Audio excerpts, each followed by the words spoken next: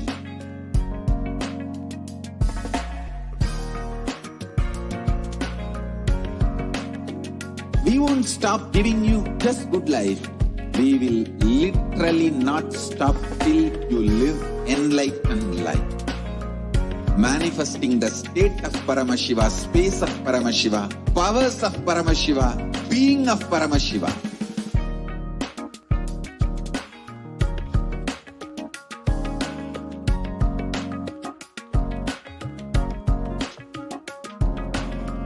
Whole world should become Ekailashians. I want the whole world to know Hindus have something great to contribute to the world.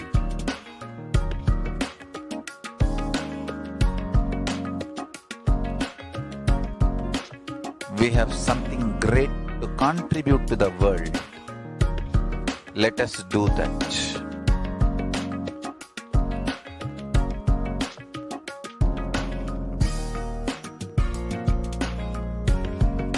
E-Kailasa is proper customized spiritual service helping you to identify your root patterns of suffering. We have perfected the science of helping every individual from every cultural, religious, nationality background.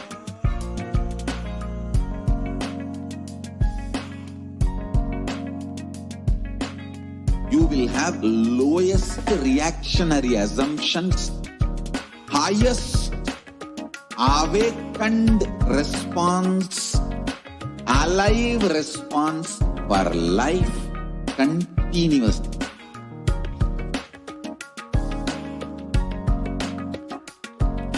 E-Kailasa is enlightenment ecosystem, literally enlightenment itself in your own home, wherever you are. Proper customized spiritual service helping you to complete with your life negativity. We welcome back all the viewers that are joining with us today for the Parashakti Akashic Reading Live program. And with a lot of celebrations just around the corner, the festivities has already filled the air of Kailasas all around the globe. And today, as all of us are preparing for yet another beautiful Parashakti Akashic readings, let us all now enter into the segment of manifesting the extraordinary Shaktis. Now we all learned about who the avatar, the supreme pontiff of Hinduism is. And in this segment, let us see what it means to have an avatar in our lives. What it means to have the Shakti Pata, the transmission of extraordinary experiences through the avatar, through the initiation. In the Veda-gamas, the source scriptures of Sanatana Hindu Dharma, Paramashiva reveals in elaborate detail about 463 extraordinary Shaktis, divine powers, for which human beings are hardwired to be able to manifest. And there's a system, method, everything in science for human beings to explore these various dimensions. So these extraordinary powers are of two types, Shaktis and Siddhis. Shaktis are the powers which express from the space of enlightenment as a side effect of deep feeling connection or integrity with the Guru. What manifests is called as Shaktis.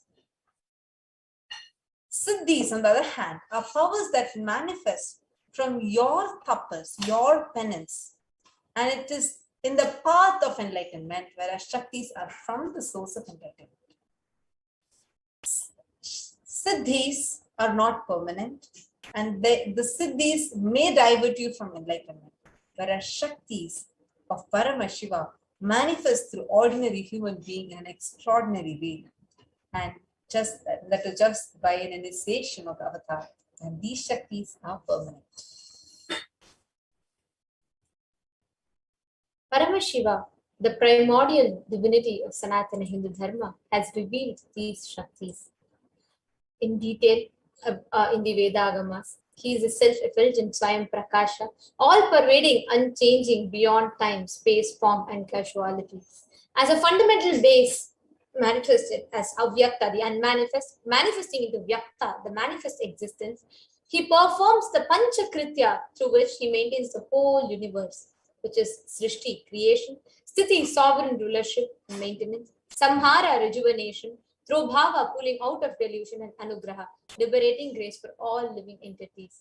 Today, Paramashiva himself, as a prayer to the, as an answer to the prayer of thousands of beings, has assumed his physical embodied form, walking the planet Earth in his 1008th incarnation as a supreme pontiff of Hinduism, Jagadguru Mahasannidhanam, His Divine Holiness Bhagavan Sri Nithyananda Paramashivam. As the avatar of Paramashiva, Swamiji has taken the responsibility on himself to give the superconscious breakthrough to the humanity. SPH was birthed as an avatar, an incarnation at a very young age. He was in various different aspects and dimensions. The Supreme Pontiff of Hinduism was birthed, including disciplines of Vedanta, Tantra, Sri Vidya, Yoga, Yogic powers, Mantra Shastra, Siddha Vidya, Science of Aushadha, Advaita, Bhakti Yoga, Paramashiva Jnana, and Paramashiva Jnana. To the right, you can see so many enlightened beings, adepts, Siddhas, Siddha Purushas, Yogis, Yoginis have took up this intense penance to birth the avatar.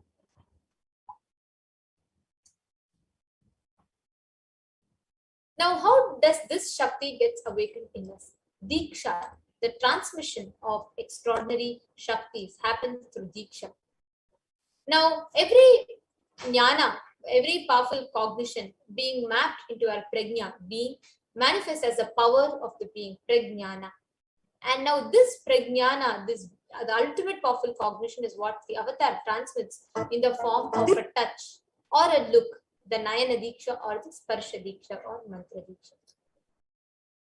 Whatever science that we are learning are not any mythological, some magic or some trick. No. These are verified scientific sciences.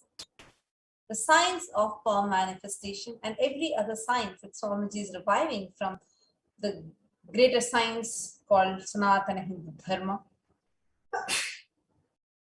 Each of these are verified with 4 aspects of evidences. The first is Shastra Pramana. Shastra Pramana are eternal, unchangeable truths revealed in the source scriptures. These show how these truths are nothing new but time-tested truths. And the next are the Apta Pramanas, experiences and results of various Aptas or authorities of Hinduism, the Vedic rishis, scientists who time-tested and verified the science. The next is the Atma Pramana, or the account of the Supreme Pontiff of Hinduism, Bhagavan Sri Nithyananda Paramashivam, this millennium's avatar's personal experience of power manifestation. Pratyaksha Pramana, or empirical evidence from observation and scientific experimentation. The Vedas are the ultimate superior authority for Hindus. Vedas are pure science, where the ultimate truths are explained. Agamas are scriptures where the applied technology, the applied science is expanded. Vedas and Agamas, the Vedagamas are given the status of Shruti as they are directly revealed by Paramashiva. They are the ultimate, eternal, unchangeable truths. A reference cited from these Shastra or source scriptures is called as Shastra Pramana. Now let us see these levels or aspects of evidences for the powers of the third eye. Today, all of us are going to be witnessing one of the unique and beautiful power of the third eye called the power of body scanning. And we will be chanting these 4 aspects of evidences for all of you, which is the Shastra, Apta, Atma, and the Pratyaksha Pramana. The Shastra Pramana for the power of body scanning is from the Vijnana Bhairava Tantra. So what exactly is this power? Before we enter into the Shastra Pramanas, to all the viewers that are watching us now, whichever part of the world, all the Paramashivoham participants, viewers, YouTube viewers, Facebook viewers, everybody that are watching us, be informed that this power, initiation, Diksha, which Swamiji has availed for all of the humanity, and each and every one of you can avail this extraordinary experience by attending the Bhava Samadhi Darshans and various other programs. Today, wherever you are and however you're watching us, you can experience this Shakti. You can comment in the YouTube live chat. Each of you that are watching us who wants to experience the body scanning can comment under the YouTube live chat. So basically, what is body scanning is where we will be able to scan and diagnose through the third eye by connecting with Swamiji any illnesses, diseases, medically diagnosed issues, and provide solution through the third eye from the space of oneness with Swamiji. Now, how is it equal? What is the difference of this and a medical diagnosis? So, of course, just to let you all keep you all aware, this is a pure power which manifests from the very pure and ultimate divine consciousness. This is in no way equivalent. This is in no way in any way related to a medical diagnosis. It's not an alternative for medical diagnosis or a doctor. It is not, what we are providing is not the medical solutions or prescribed solutions. So please always consult your physician or your doctor before applying these solutions in your life. But this is a pure manifestation of the consciousness which happens from the space of oneness. So you all can leave a comment, those of you that want to experience this power of body scanning. So now we'll be chanting the Shastra Pramana. Swadehe jagato vapi sukshma sukshmatarani cha tatvani yani nilayam dhyatvante vyajyate para. Bhagavan Paramashiva says, cognize deeply that from the subtle to the subtlest constitutive principles of your whole body or of the whole universe simultaneously consist of the essential reality. They are being absorbed in their source cause Paramashiva. By the experience of such restful awareness, one becomes complete from all the thoughts and the ultimate universal divine power, Parashakti, is revealed. The Abda Pramana is from a beautiful life of a great enlightened being who was a prominent disciple of Agastya. And one day a man was suffering from a severe head infection and he came to Agastya. And Agastya uses the power of body scanning and identifies the root cause of the headache. He reveals that there's a small terai, a type of a frog, sitting in the person's brain. Agastya immediately instructs his disciple to perform an open head surgery and remove the frog. After which, the surgery is completed successfully and the person is healed and cured of the headache, thus gaining the name Teraya. This is not just in reference to the power of body scanning, but also a testimony to the authentic, time-tested and foolproof advanced science which Sanatana Hindu Dharma has lived and thrived and flourished upon, where surgical procedures and such as open head surgery was a common practice at that time. Now, this same extraordinary science and Shakti has been manifested and demonstrated to the whole of humanity directly by the avatar himself. Swamiji, as the supreme pontiff of Hinduism, as the incarnation of Paramashiva, has played a beautiful leela showing to the whole of humanity the latent potential which lays within each and every human being to live an existence life without any pain or suffering. Here you all can see, even when there was a multiple compound hand fracture, when there was a complete, it was like a type 1 compound hand fracture. And that time Swamiji was literally forced to go for surgery and therefore medical checkups related to that. Even at that time, Swamiji was able to diagnose precisely what was happening in which part of the body, what needed to be fixed where the bone was in fragments, where the bone needed to be fixed and what needed to be done. Swamiji was able to diagnose, and not just that, without any kind of anesthesia, painkiller or anything of that sort. Swamiji went through the whole surgery, not just no anesthesia. Swamiji was not just conscious and aware, but Swamiji was even delivering profound truths about how to live in existence without pain to the disciples, the fortunate disciples around. So this is a very beautiful Shakti, and today let us all experience a live demonstration of the same power. Any of you that want can comment here in the YouTube comment section, and we will be manifesting this power of body scanning, each of you. Yes, so it was even, we request each of you that are watching us right now, you all can post your comments and ask us. Any of you that want body,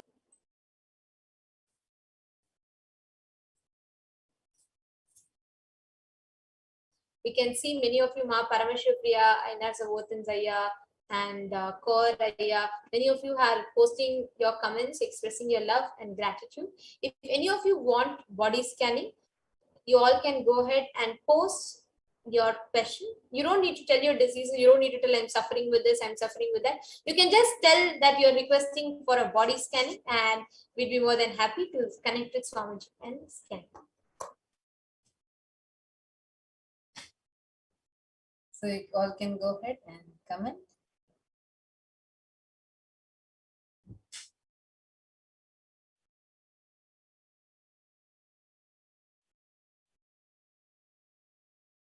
Ainar Zaya, I can see actually you have asked, you have requested, I wanted a body scanning for me. Last few days, I feel quite low on energy, feeling lethargic and tired. And you have requested for a scan. Aya, I just wanted to let you know, and this just a suggestion from my side to you, Aya. Please, I would really suggest that you can actually apply the solutions of what you have already received through the third eye when the Balasans are connecting to Swamiji and sharing it with you. And once you do that, you will naturally see that will even clear the impacts, the cascading after effects of your previous health issues. So I strongly suggest that you apply these solutions and you see how you're able to walk out of the problems, how Swamiji is giving you these solutions. And after that, you can come back and ask. But the solution itself, the solutions given through the third eye for one particular disease or anything, that itself will have an impact of healing all over your body. So we also have Sauravaneja and Masmi Murali who have commented.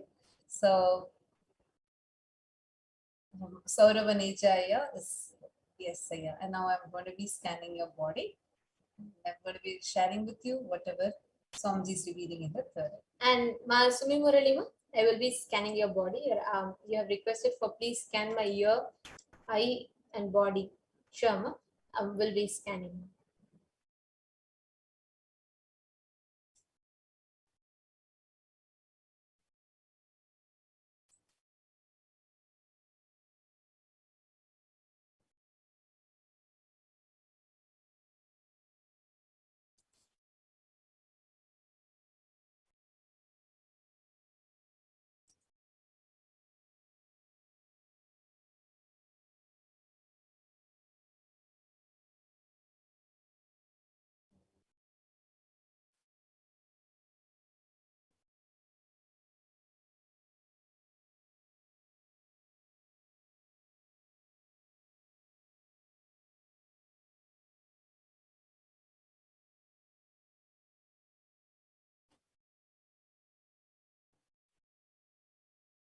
Yes, Sauravaneja. So what I was able to see in my third eye is I'm seeing actually intense energy in you. And there is also a lack of, like you are slightly anemic, meaning you would see that you will feel very tired often.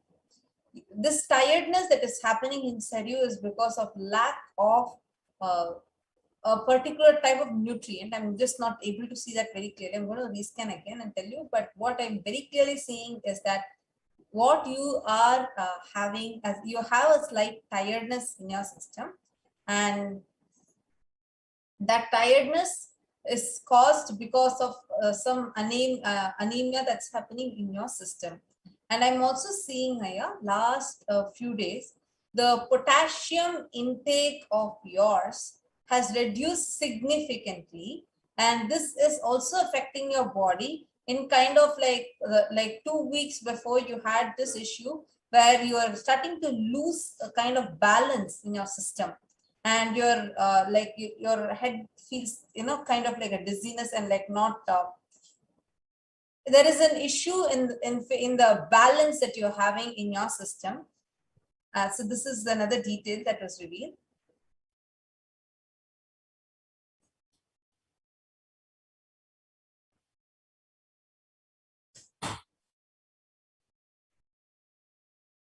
There's a small fear sitting inside you here, where a fear of losing something, but at the same time you want to go beyond it. And that fear is gripping and sitting in your abdomen.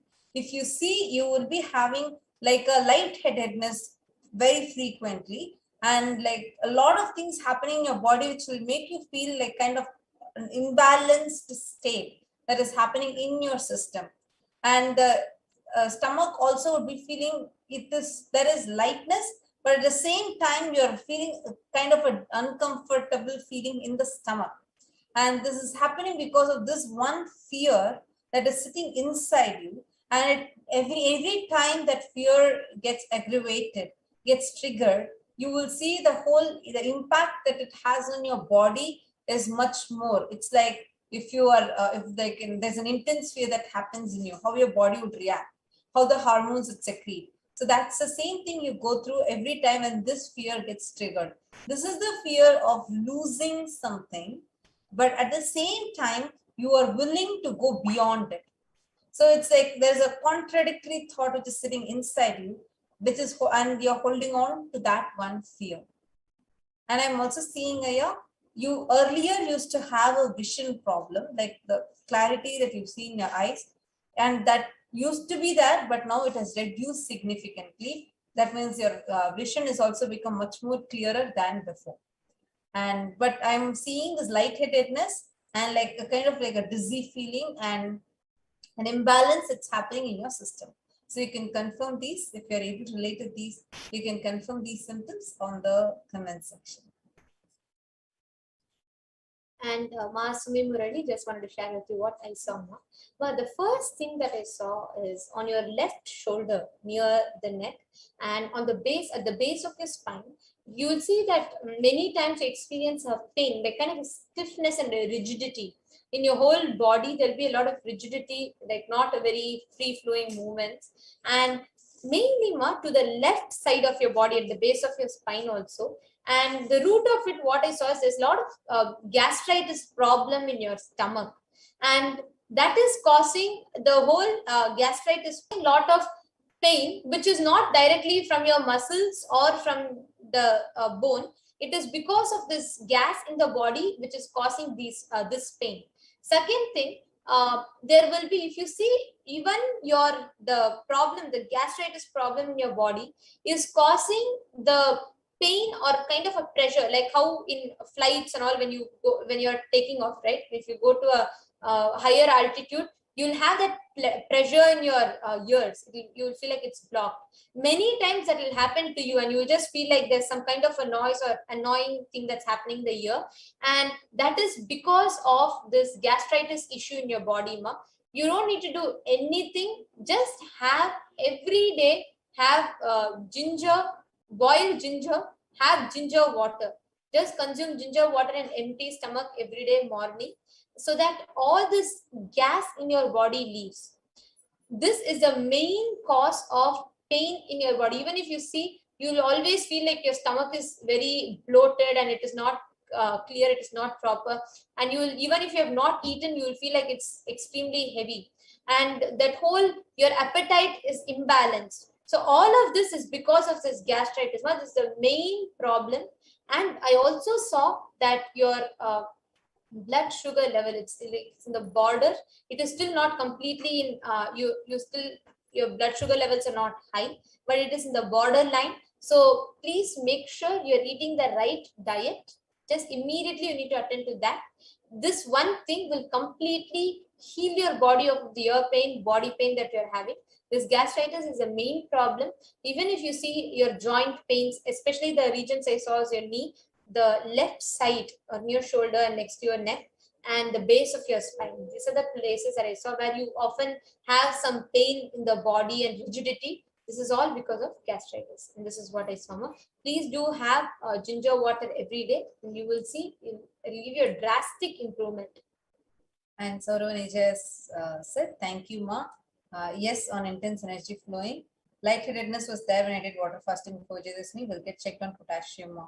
Swamiji is dissolving the fears. Great, Aya. One other important thing that was just I was able to see is that there is a fear which is like very close to you.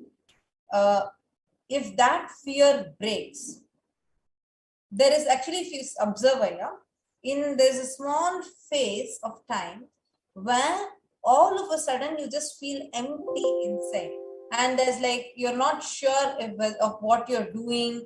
There's a kind of like a self-doubt. Everything at the same time comes, and it is not that you have any negative thought, but you just feel like there's like a lot of emptiness that happens inside, and that emptiness that is happening inside is creating a kind of like it's not full power. I wouldn't say powerlessness because it's not negative, but you just feel like, like lost. This happens to you this has started happening to you quite frequently, but there is nothing to worry about. Instead, you just need to switch from the fear. If this one fear breaks, you will experience intense love instead of attachment. And that when that attachment breaks and intense love is experienced, you will start seeing that whole feeling that you're going through. Suddenly you will feel like so much of clarity is happening on you inside you about the path that you have chosen and the path that you're progressing in.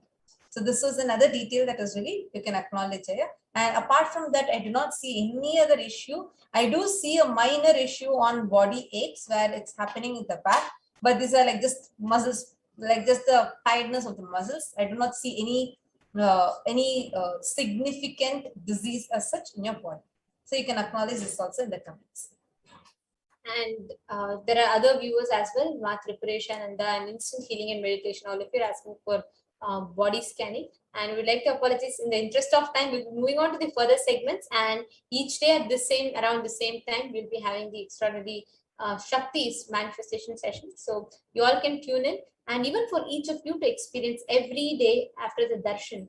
At the end, we have the manifesting powers, the Kailash Kotiyat session. We request and strongly recommend each of you to tune in to make these extraordinary Shaktis as your experience.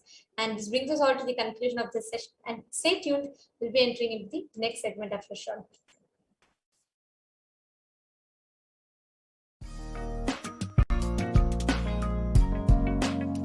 We get you help. We get you ability to build beautiful relationships in your life. We get you direct spiritual support, and we make sure you become wealthy.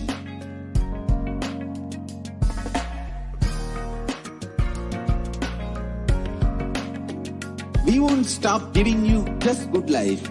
We will literally not stop till you live enlightened life. Manifesting the state of Paramashiva, space of Paramashiva, powers of Paramashiva, being of Paramashiva.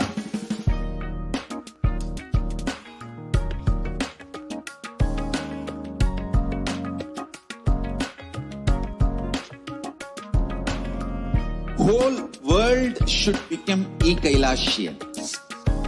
I want the whole world to know Hindus have something great to contribute to the world.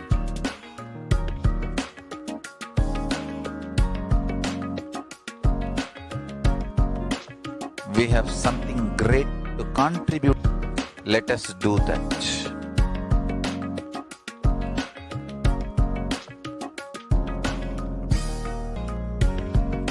E-Kailasa is proper customized spiritual service helping you to identify your root patterns of suffering. We have perfected the science of helping every individual from every cultural, religious, nationality background.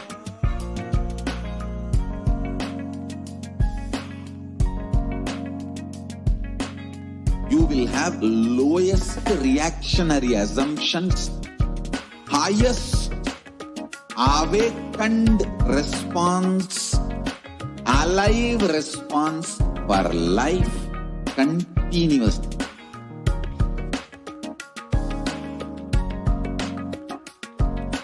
E-Kailasa is enlightenment ecosystem, literally enlightenment itself in your own home, wherever you are. Proper customized spiritual service helping you to complete with your life negativity, withdrawal from life, self-hatred, self-denial, self-doubt, so much of tiredness, laziness. We can support you aligning your diet, your attitude, your aptitude, your understanding about life. We can help you with everything.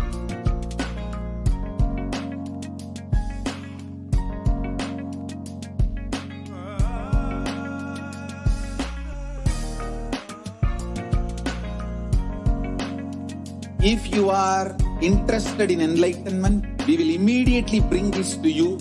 If you are not interested, we will explain the whole science, inspire you and make you interested in enlightenment science. We need to cater this enlightenment science to the whole world wherever they are, because enlightenment is the birthright of all human beings. Kailasa is responsible to provide that to all human beings.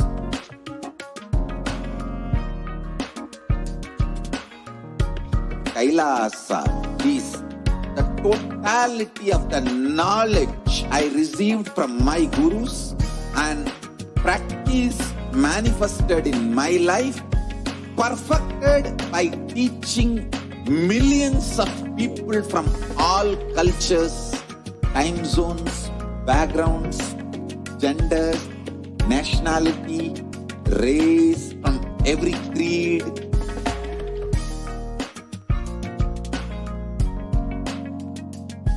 So this absolutely perfected knowledge available to you, served to you in your home without even you moving out of your couch, free of cost.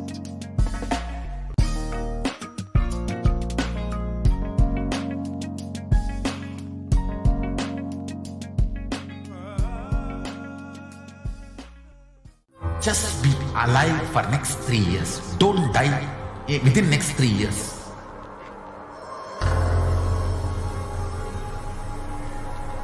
Just don't die within next 3 years. Be alive. Somehow be alive. I'm working sincerely. I will reach you somehow. Somehow I will reach you. It's my commitment to humanity.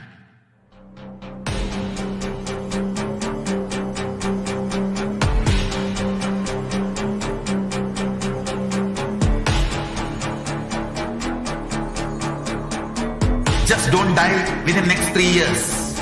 I will reach you wherever you are. Nithyananda, welcome back to all of the viewers after that very, very powerful, extraordinary powers demonstration for each and every one of you. I hope that each and every one of you had the chance to be able to ask your questions and receive a enlightened and understanding of your, perhaps any of your ailments, any of what is happening inside of you. Now, let us enter into the next segment of today's program, the introduction to Devi Parashakti. let us be introduced to who is Devi Parashakti and begin with the chanting of some of the Dhyana shlokas of Devi Parashakti. These beautiful descriptions of Devi are very powerful ways that we can invoke her presence and her, that we establish ourselves in oneness with Devi Parashakti. So once again, welcoming each and every one of you back to the program after that very quick break. We'll now be beginning the next segment in today's program for the introduction to Devi Parashakti. Shortly after that, we will also be understanding the glimpses into what all Devi Parashakti, manifesting through the Supreme Pontiff of Hinduism, has shown us and revealed to us over the past few months, that she has been continuously manifesting through the Supreme Pontiff of Hinduism at her utmost compassion. So yes, now let us enter into this segment. Let us begin by chanting the Dhyana Shloka of Devi Parashakti. Sit with your head, neck, and spine in a straight line and deeply remember this presence of Devi. Sindhuraruna vigraham trinayanamanikyamaulis surat taranayaka shekaram smitamukin mapina vakshuruham पानेभ्यामलिपूर्णरत्नचषकं रक्तोपलब्रिभृतिं सौम्यां रत्नगतस्थरक्तचरणां ध्यायेत् परामम्बिका. And the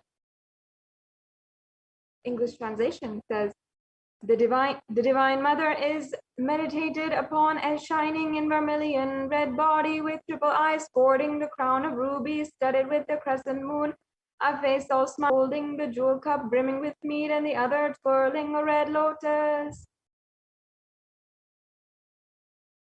And now let us chant the next Dhyana Shloka of Devi Parashakti. Arunam Karunam Tarangitakshindritapashankusha Pushpabana Chapam Animadi Binavratam Mayukhe Rahimitveva Vibhavaye Bhavani.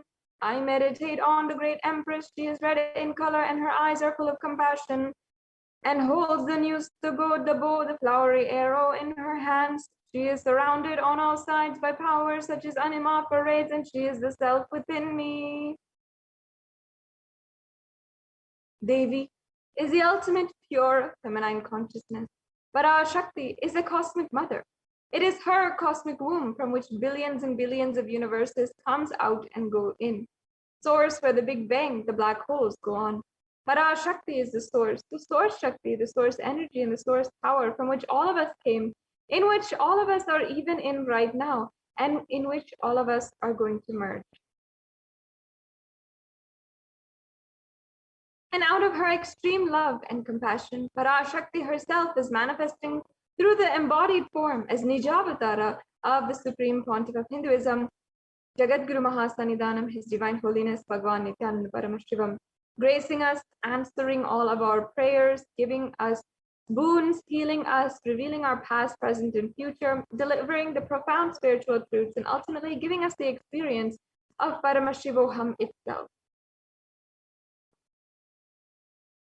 And in the words of Parashakti herself, she declares to the whole world, raising as Omkara, expressing as the Vedas and Agamas, blossomed as Srimkara, filled as Parashodasi, living in the 40 triangles, the Kailasa Swamini, who is Kailasa's Tripura Chintamani, Parashodasi, sitting as part of Paramashiva, Parameshwari, who rules the whole world, Paramashakti, Manonmani Meenakshi. As Nithyananda, I took the Nijavatara here to give good boons to everyone, to bestow all goodness, Hiranya Garbha Swarupini, Brahmanda Yoni, Shami, Chandramauli, Rapala, Aparna, Uma Parvati, Savitri, Navayavana, Samraj Lakshmi, Parameshwari, Parashodasi, Meenakshi, taking the form of Nithyananda, I came here as Nijavatara with great compassion. I am blessing, listen, people. To do good to all of you, I took the form of Nithyananda and came down as Nijavatara.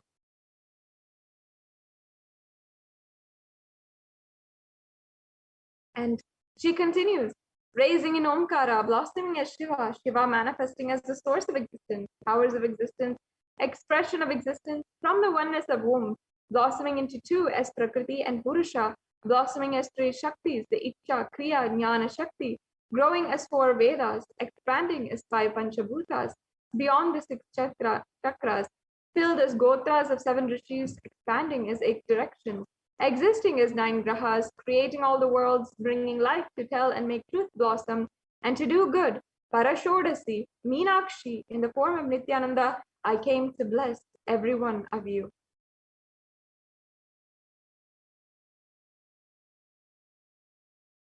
Parashakti is manifesting for each and every one of us, so we can understand how to receive Devi Parashakti.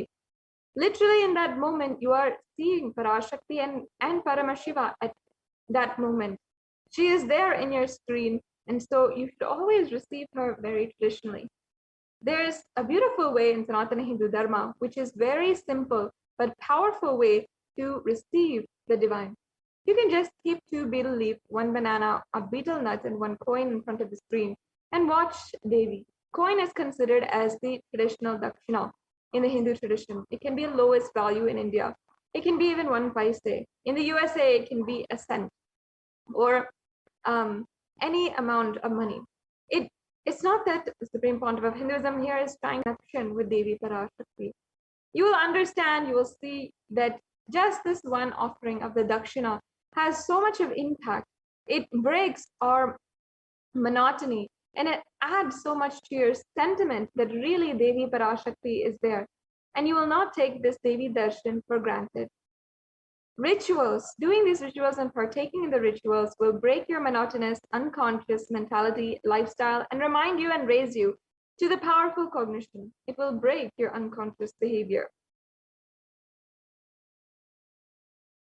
And so here are a few examples, as you can see, of the betel leaf, the banana, the betel nut, and the coin. So as you can see, all of these are the different items that you can offer in the tambulam, and you can purchase these from a local store, local Indian store if you have one nearby you, or if you need, or of course if you're in India, these are items that you can find in just around the corner. So make sure that for every darshan you are participating and you're offering this tambulam, and it's a beautiful way that you can cherish your relationship with the divine. With this, we're coming to a conclusion of this introduction to Devi Parashakti, and now we'll be going into the next segment of the various different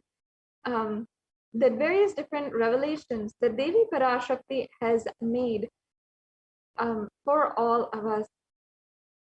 More than 6 months now, the Supreme Pontiff of Hinduism has been continuously manifesting with back-to-back Devi darshans and answering our questions, giving us boons, healing us, and attending to each and every one of us, especially during this time of the Pralaya.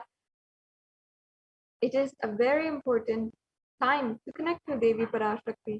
And in this next segment, we'll be reminding ourselves of what Devi Parashakti has said and the revelations that she has done for the world.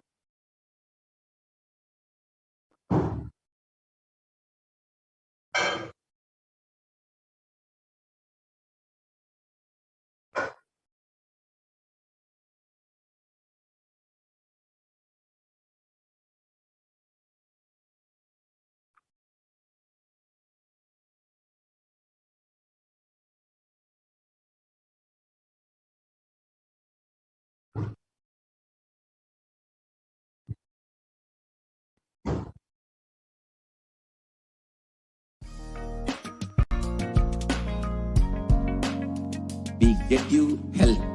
We get you ability to build beautiful relationships in your life. We get you direct spiritual support, and we make sure you become wealthy.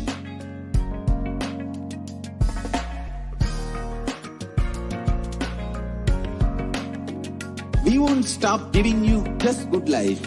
We will literally not stop till you live enlightened life.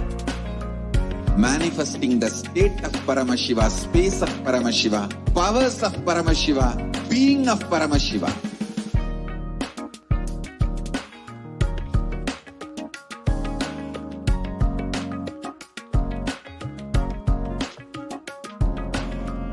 Whole world should become e-Kailashians.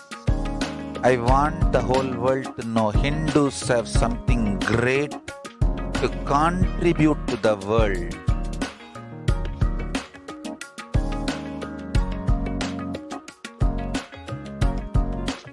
We have something great to contribute to the world. Let us do that.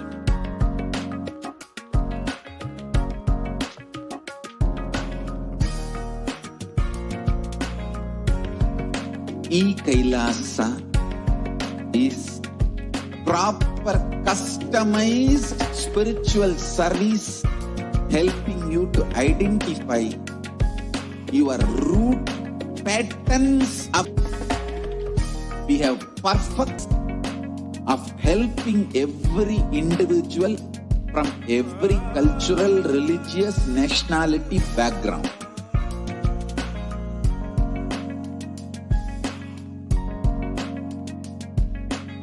You will have lowest reactionary assumptions, highest awakened response, alive response for life continuously.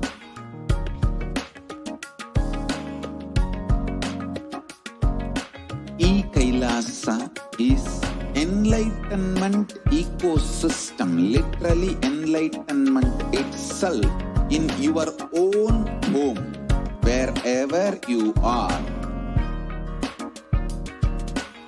Proper customized spiritual service helping you to complete with your life negativity, withdrawal from life, self-hatred, self-denial, self-doubt, so much of tiredness, laziness. We can support you aligning your diet, your attitude, your aptitude, your understanding about life. We can help you with everything.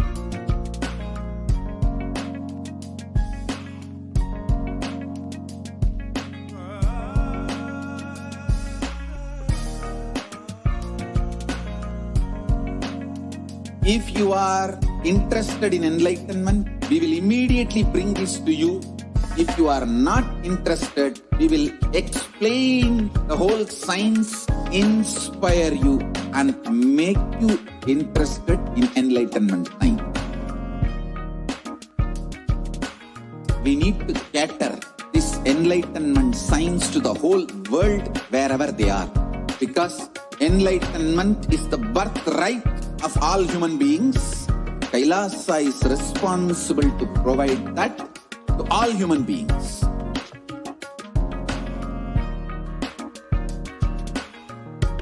Kailasa is the totality of the knowledge.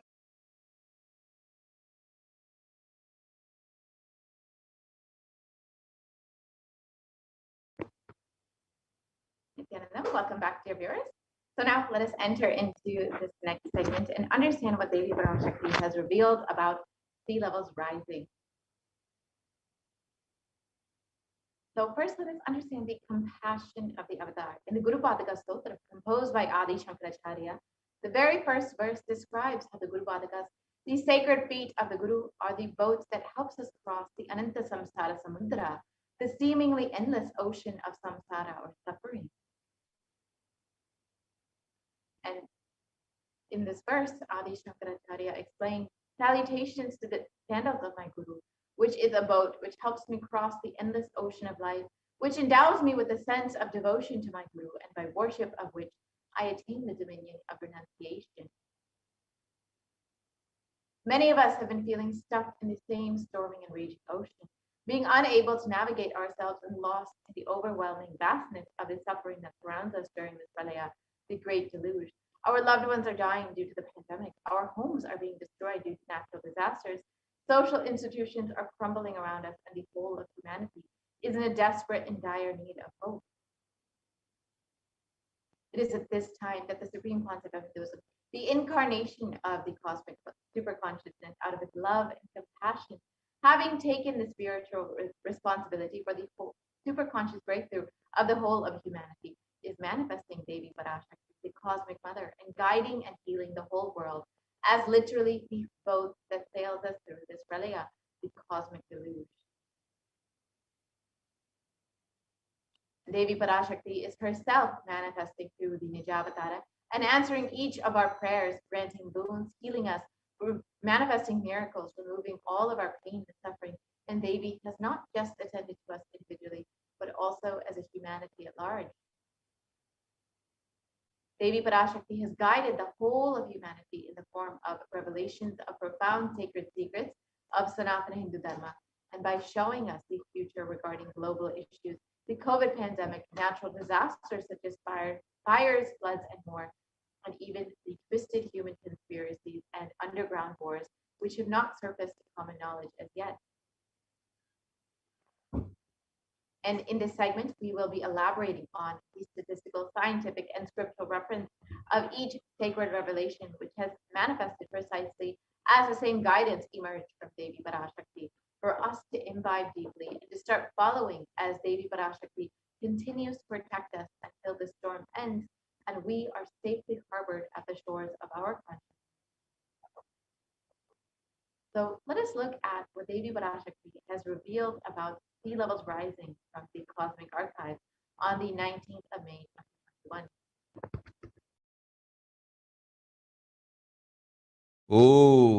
Om Andreas கல் மூன்றாம் உலகப் போரிலிருந்து தப்பிக்க எந்நாடு பாதுகாப்பென்று கேட்கின்றாய், கேட்டுக்கொள் சொல்வதை எல்லாம். மத்திய கிழக்கிலே போர்,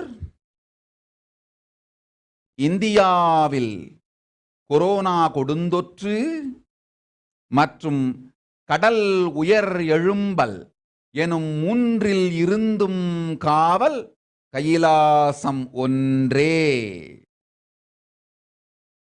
வாழ்விற்கு அதுவே நன்றே. முடிந்தால் வந்து சேர்ந்திடு. ஓம் ஓம் ஓம்.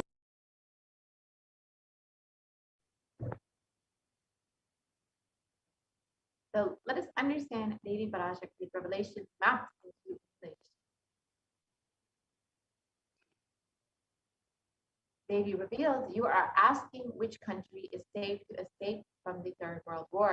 Listen to everything which is said: war in the Middle East, deadly corona in India, and rising sea levels.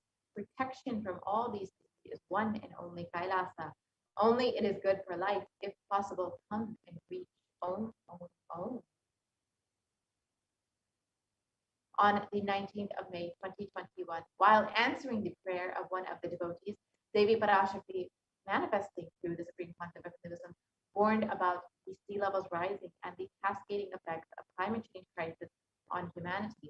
Exactly as Devi Parashakti revealed the very next day, on the 20th of May 2021, the biggest ever iceberg broke, which was 70 times the size of Manhattan, posing a huge threat to humanity, causing sea levels to rise. Let us now see the scientific articles about sea levels rising as per Devi's revelation.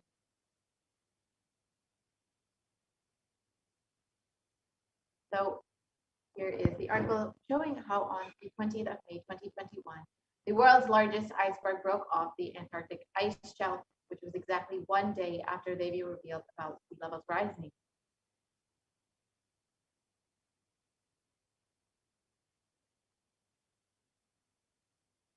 So let's now understand what modern science also has to say about sea levels rising. According to current research, even under the most modest scenarios, scientists expect that sea levels rising will affect the Earth's coastlines significantly in the coming years. And even according to this graph, even if CO2 emissions are curbed to zero by 2100, we will still see sea levels rising up to 1 meter in the coming years. And if CO2 emissions continue at the rate that they are, the high rate that they are, we could see up to 5 meters of the sea levels rising in the coming centuries.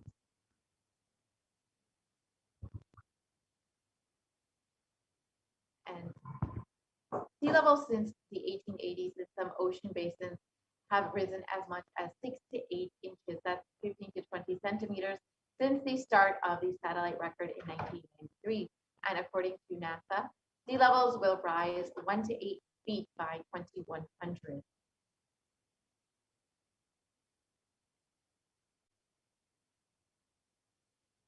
And many of us may be feeling that sea levels rising may not be directly affecting our communities or our families, but in the United States alone, almost 40% population lives in relatively high population density coastal areas.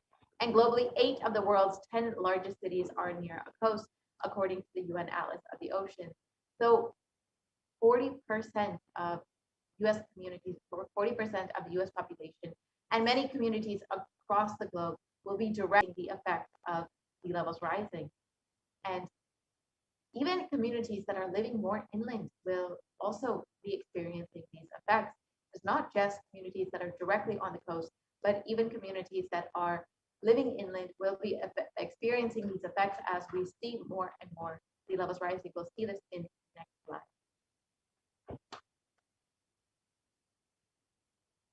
So over the last 50 years, nuisance flooding has increased up to 300 to 900%.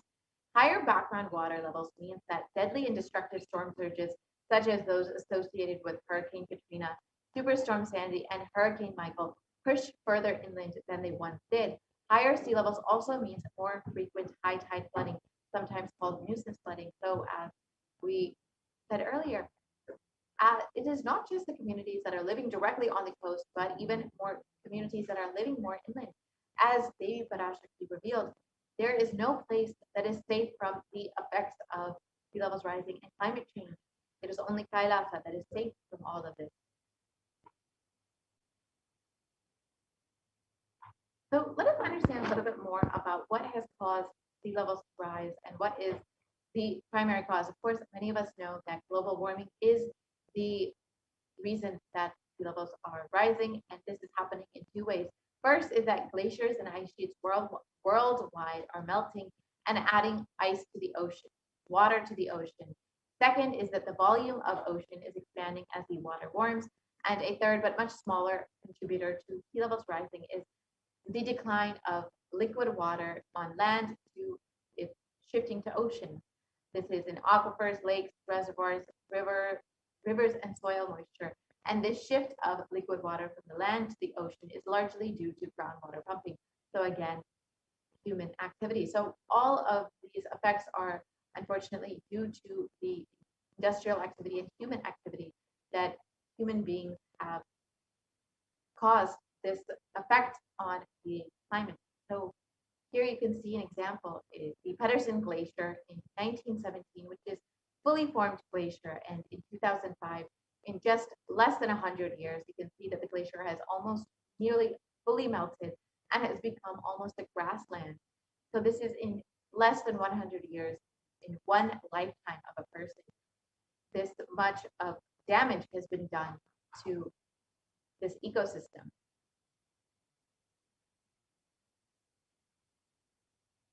And the pace of global sea levels rising has more than doubled from 1.4 millimeters per year throughout most of the 20th century to 3.6 millimeters per year from 2006 to 2015. So while most of the 20th century, it was pretty stabilized at 1.4 millimeters per year, it drastically has increased over the last 2 decades to 3.6 millimeters per year. And Greenland ice loss has also drastically increased over the last few decades.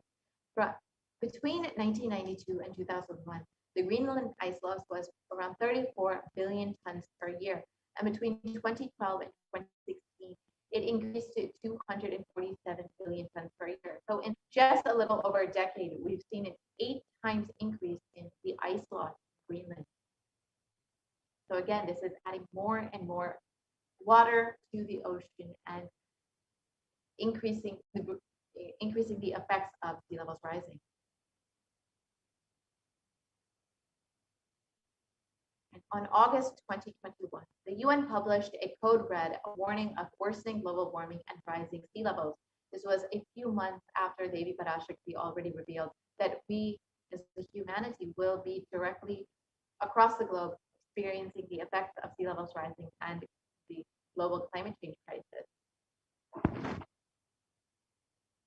And it was reported in the Associated Press that the UN has explained that some harm from climate change, including dwindling ice sheets, rising sea levels, and changes in the oceans as they lose oxygen, are irreversible for centuries to millennia.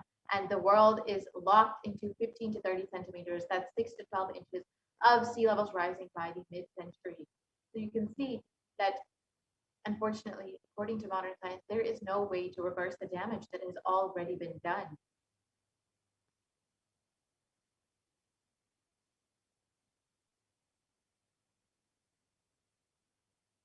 And even if we are able to significantly curb emissions in the coming decades, more than a third of the world's remaining glaciers will melt before.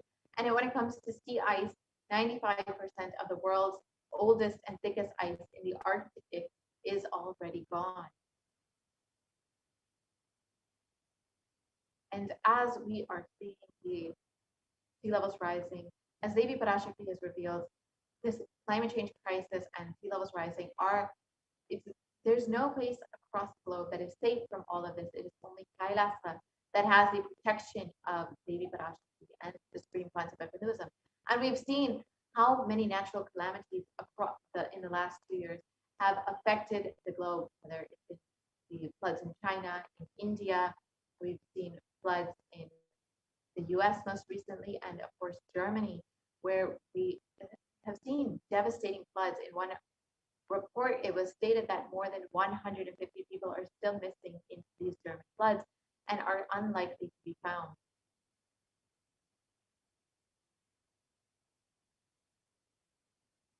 And it was reported in Science that Europe's deadly floods have left even scientists stunned.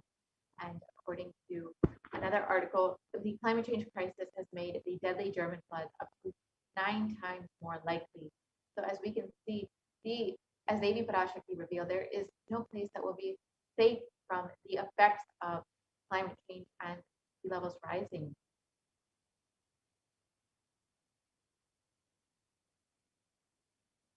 And according to modern science, there is no way to actually reverse the damage that has already been done. In a best case scenario, we can actually just slow down the effects of the climate change crisis, but there's no way to actually, according to modern science, reverse the damage that has been done. It is only Hinduism that has provided a solution to actually reverse the damage, to heal Mother Earth and to heal Bhumata. And it is only through connecting with Mother Nature, through oneness, that we can actually reverse the damage that human beings have done over thousands of years.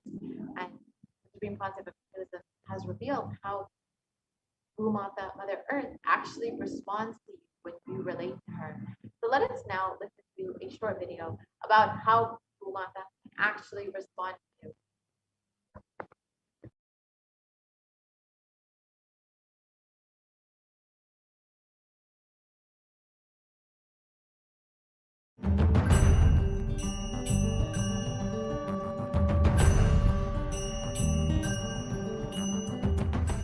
The human beings have become so distanced from the real life, are ready to explore things. We become so far away from, at least I can tell you from my experience, village boy. When I was 5 or 6, I opened all the alarm clocks in my house and I'll set it back, put it back. I don't see all that in the modern day kids. It's all about that stupid cell phone. Involvement with the reality has drastically reduced. Our whole life is nothing but the screen. Whether your love, your relationships, even your sex, everything is limited to that screen. Am I right? Almost. No, almost. Everything has been reduced to that screen. Involvement with the reality has drastically come down. It is so unfortunate, especially the food, the plastic food dumped into your system. See, all the things which you eat, none of them have life. They are all not grown from life. My guru used to tell, please walk without chappal or covering your feet. Whatever grows in that land, eat, because Mother Earth records when you walk without shoes what all the ingredients are missing in your body. She records what you need for your body, nutrients or vitamins, whatever. Whatever is missing in your body, food which grows in that land, and eat that and live. It is too mind-boggling concept. I tell you, only after I started doing it, I realized you don't need any external medicine if you know to live with the nature.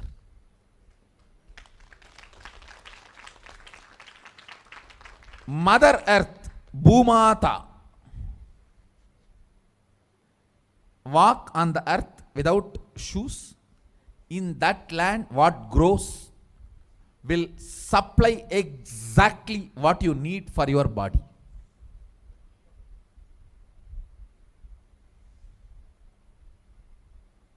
Looks too difficult to believe, but after I started doing that, I realized it. Your body does not need any other medicine, anything else. Actually,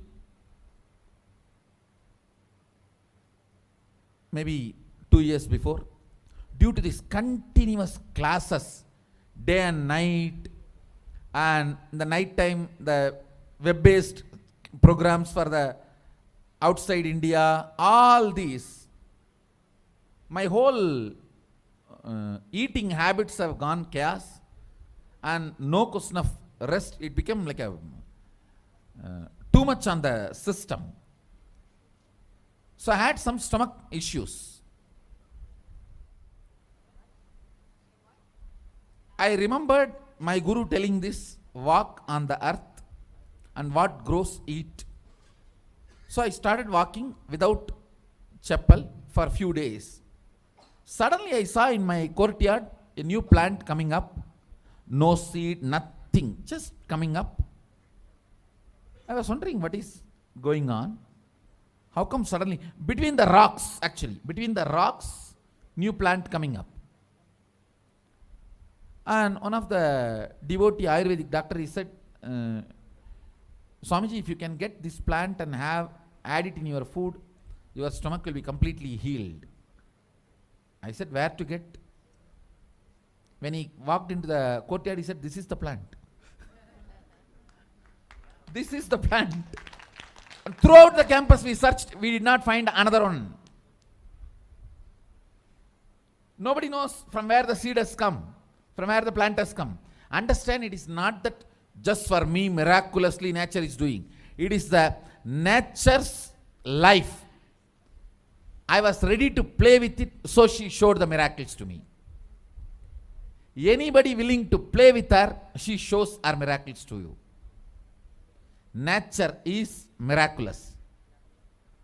If we are ready to play, she shows it. She demonstrates her love, her care. If we go back to the food with life, our life also will start more interacting, more alive, more overflowing.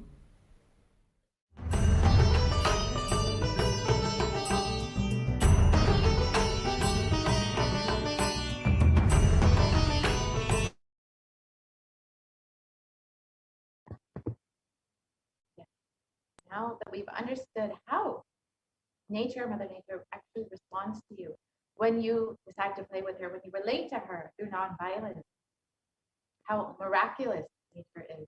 Let us now understand a little bit more about nonviolence, the principle of ahimsa, which is the grand narrative of Hinduism, how it is the underlying principle of all of teachings of Hinduism. Let us listen to the words of the Supreme Pontiff of Hinduism himself.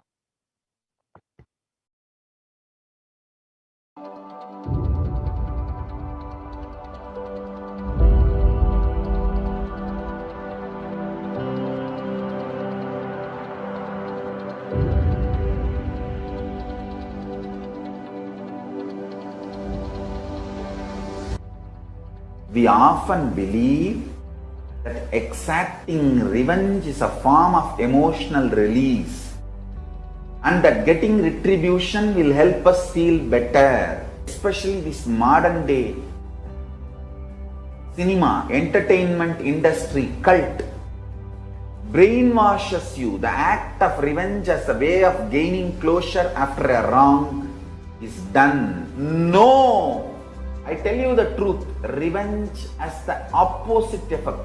Revenge is like a korangu sorinjikra mari, ari padangadu. Tamil, they say that monkey feeling itching and scratching itself is never going to settle down. Till that monkey dies, it will not settle down because it will create a wound and it will not keep quiet with that wound. That same wound it will scratch more and more. And it will be more infection. Finally, the monkey will die. Orangu sorinjikitadum, nama violence la vidaradum onnu. Understand?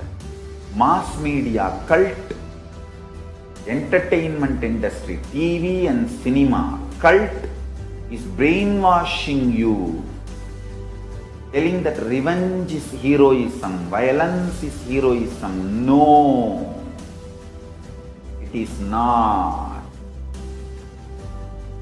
Non-violence is heroism.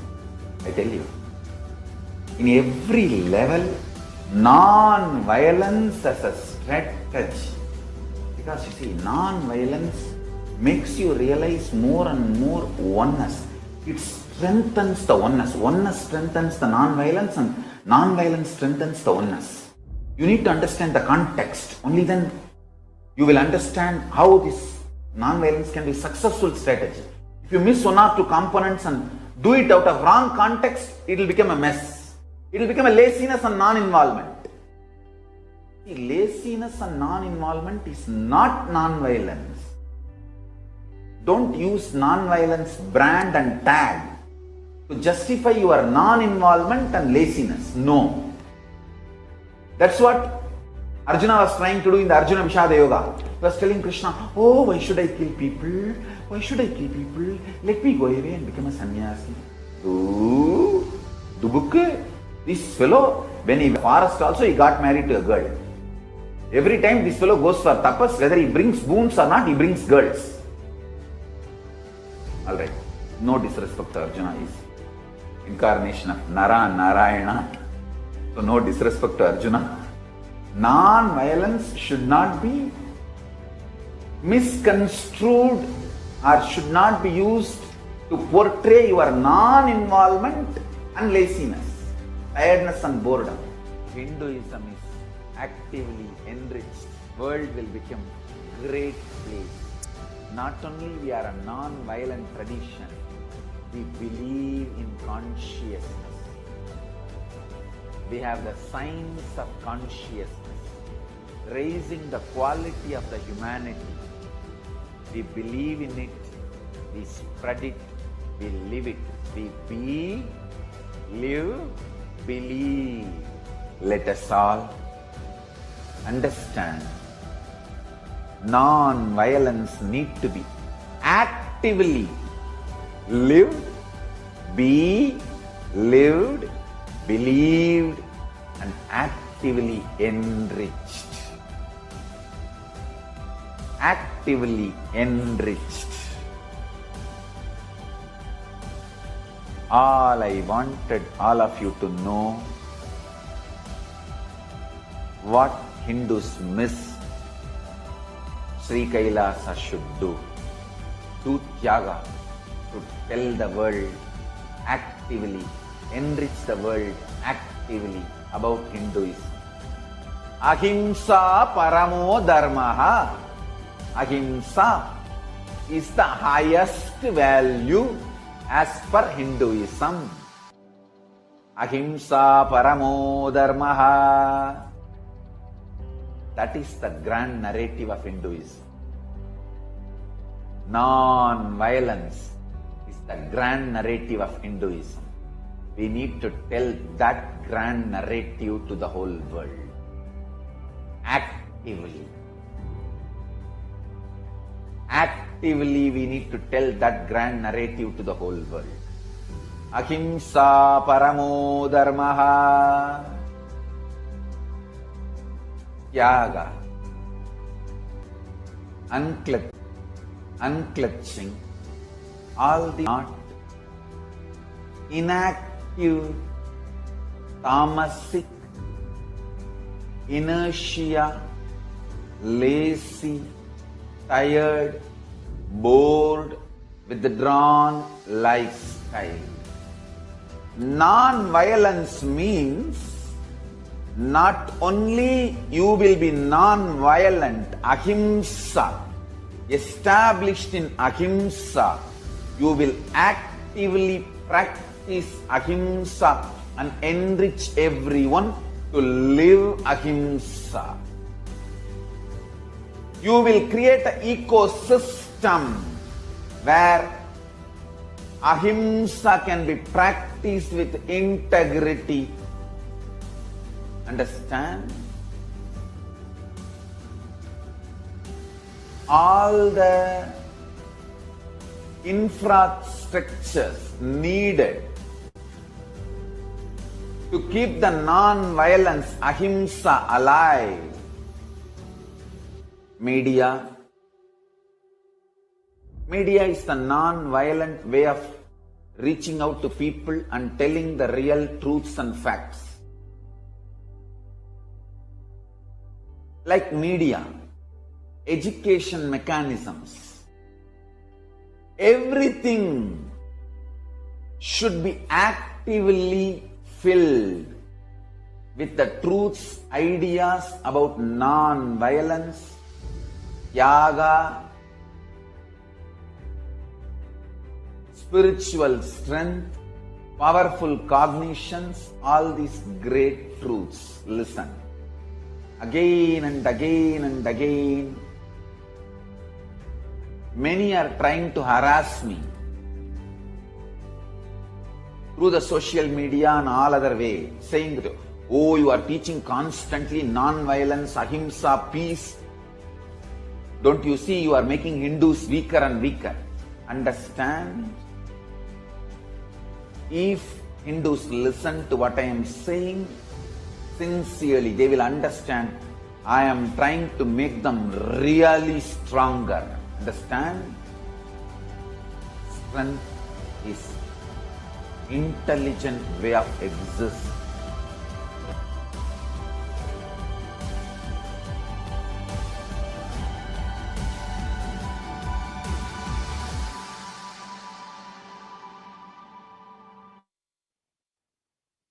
You can sign up to learn more about the principles of Hinduism, the teachings of Hinduism, which Supreme Pontiff of Hinduism is sharing with the world. And you can sign up to be an e-Kailasa today. You can go to kailasa.org and sign up. And you can understand more about the initiatives and programs that the Supreme Pontiff of Hinduism has been continuously conducting in order to enrich more and more people about the teachings of Hinduism, about healing Mother Nature through the teachings of Hinduism, about protecting our earth through the teachings of Hinduism. So you can learn more and visit kailasa.org and sign up to be an e-citizen of Kailasa. So now with this, we will be concluding this portion of the program, and we will be entering into the next segment very shortly, where we will understand some of the various offerings that we can make to Devi Parashakti. As all of us know, Devi has been continuously manifesting in order to guide us, bless us, protect us during this time, during this pralaya. Is overflowing gratitude for your cosmic mother, for the divine happening in your life. Stay tuned for this next segment. Learn some of the offerings that you can make to Devi Parashakti, to Swamiji, who is manifesting Devi Parashakti to guide, heal, and bless each and every one of you. So now, let us enter into the offering segment. And recently, the Supreme Council of Hinduism manifesting Bhagwan Madeshwara has revealed that when you have the intention for making an offering, the intention to offer a gift or a offering to the divine, it is only because the divine is manifesting through you. It is only because the divine has graced you with this intention, because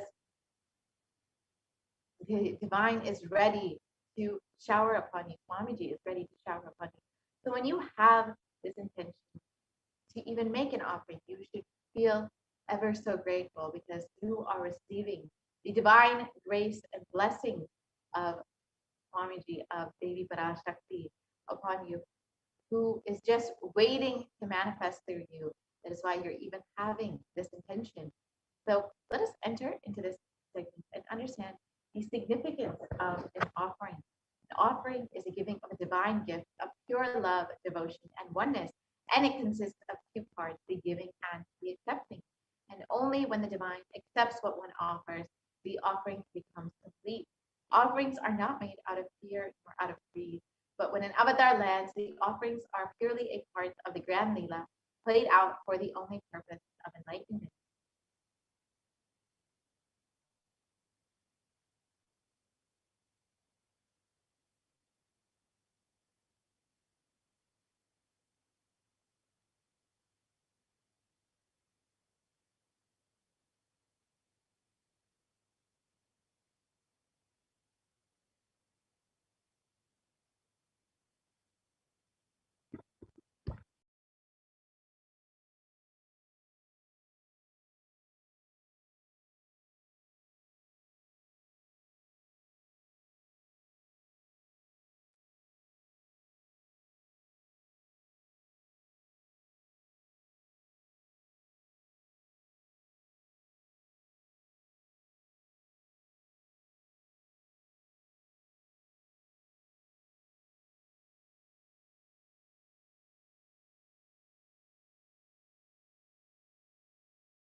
Nithyananda, and welcome back to this segment where we'll be learning more about the various offerings from Devi Parashakti.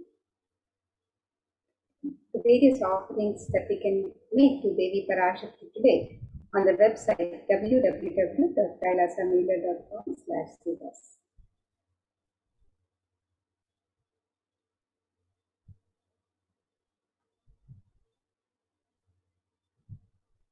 In the Hindu tradition, the offering is a gift of love and devotion and oneness of the devotee, and When the divine accepts what one offers, the offering becomes complete. The offerings are not made out of fear or greed, but it is a pure expression of the sacred sentiments of the devotee for the divine. And when an avatar lands, the offerings are purely a part of the grand lila played out for the purpose of enlightenment.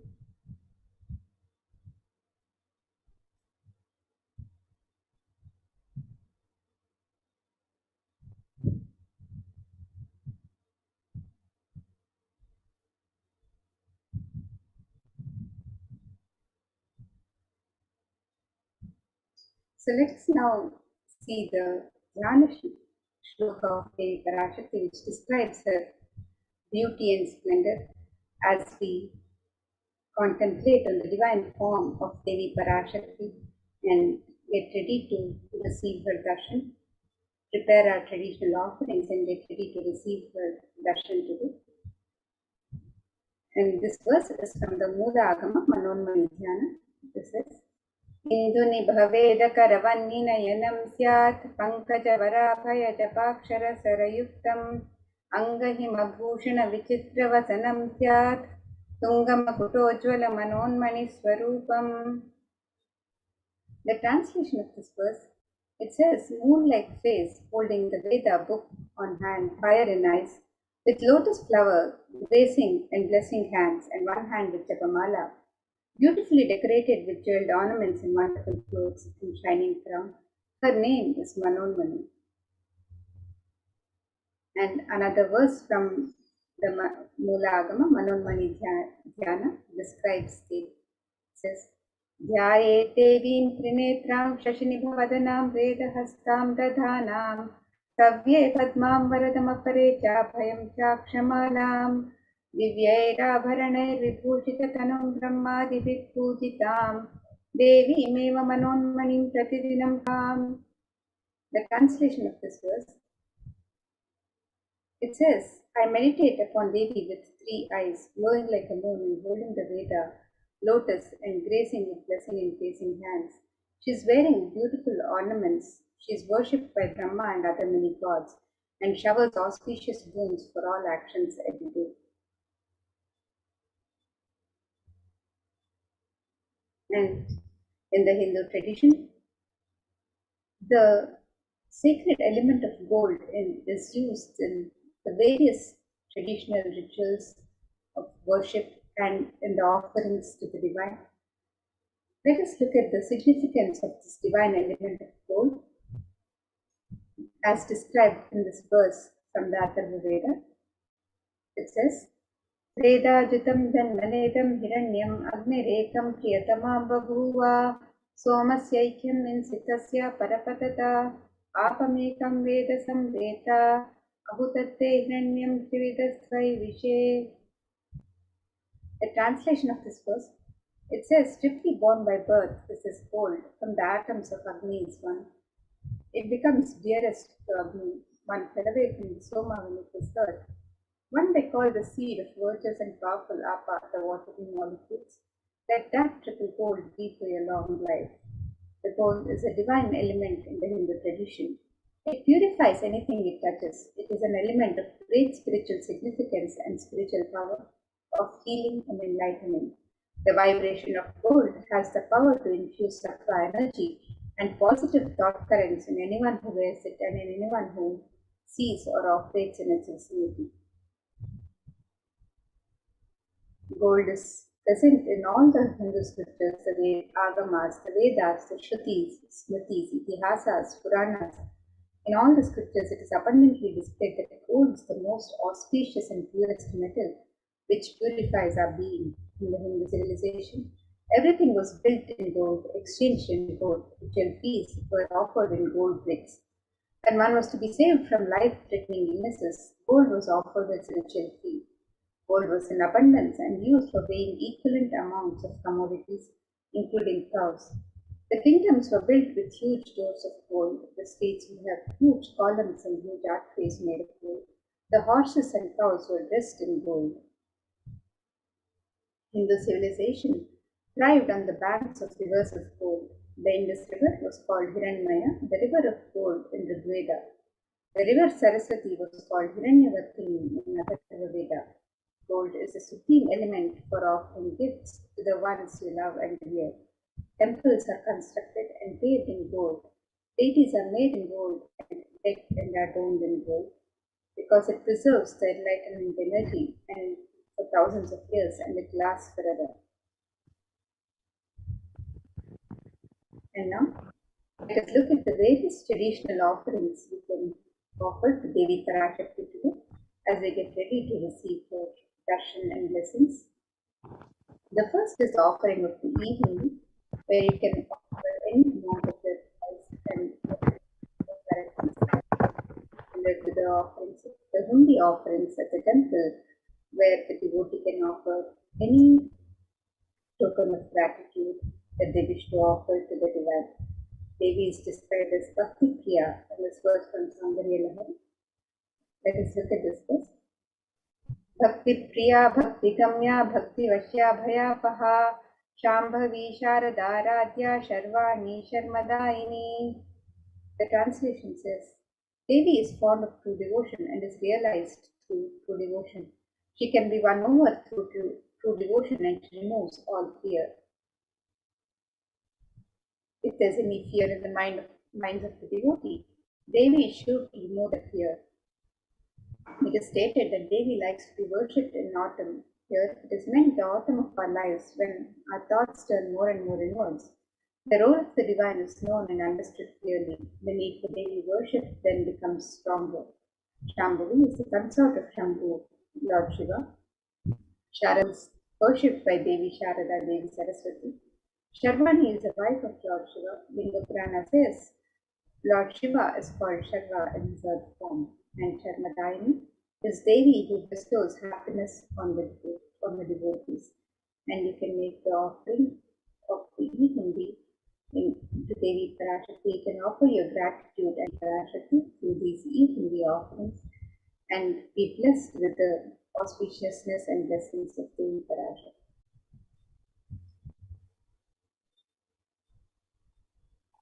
And the next offerings that we have are very special offerings that you can make. Here we have the Sankalpa chanting, and I'll be chanting the Sanskrit verse that refers to the significance of this Sankalpa. Sayetam mohate vishvam shaiva vishvam prasuyate saya chitta cha vijanam prishtarudim prayachati. And the English translation says, the goddess enchants this universe and she herself gives birth to this universe. That goddess, being craved without interest in anything, gives a knowledge that leads to salvation and gives wealth in the materialistic sense. This reference is from Devi Mahatmyam, chapter 12, verse 24. And today, offering the Sankalpa or the conscious resolution blesses any one of you with all of the fruition and desires and wishes that you are yearning for.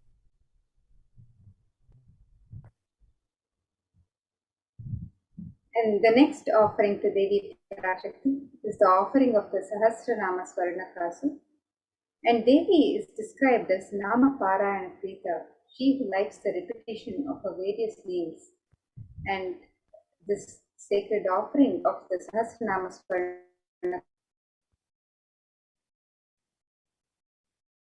Swarnakasu is the pure gold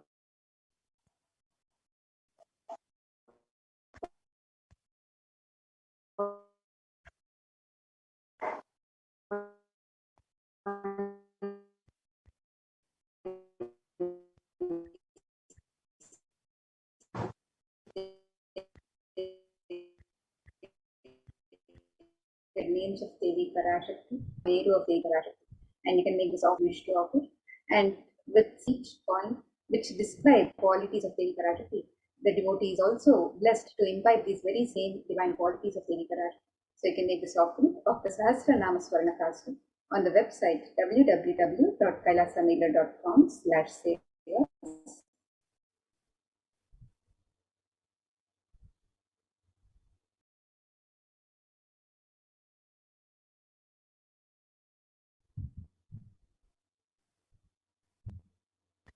The next offering is the Mukta Anguti, or the finger ring with a pearl. And there's a beautiful verse from the Meenakshi Pancharatam, which I'll be chanting now. मुक्ताहारणलसत्किरीटरुचिरां पूर्णेन्दुवक्त्रप्रभां शिञ्झन्नूपुरिकिङ्किणीमणिधरां पद्मप्रभावासुरां सर्वाभीतफलप्रदां गिरिसुतां वाणीरमासेवितां मीनाक्षीं प्रणतोऽस्मि सन्ततमहं कारुण्यवारां निधिम्. And this verse translation says, I bow down to the goddess Meenakshi, whose crown has garlands of pearls and face shining like a full moon, who wears anklets that are studded with gemstones and that have small bells, who is shining like the splendor of a lotus, who grants all the wishes, the daughter of the mountain, who is worshipped by goddess Vani and Rama. I remain ever bowing to the goddess Meenakshi, ocean of compassion.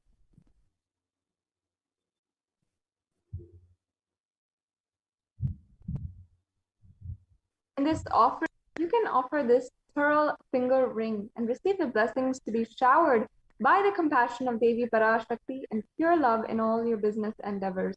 Devi Parashakti is the lover of pearls, and as well here in this verse, it shows how it's adorned by pearls. So you can have that beautiful opportunity to offer this pearl ring.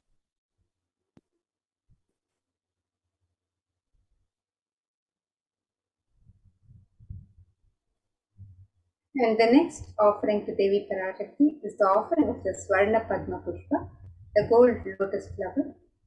And the lotus flower is divine in the Hindu tradition. It's a sacred flower in the Hindu tradition, used in the worship of the divine in various rituals.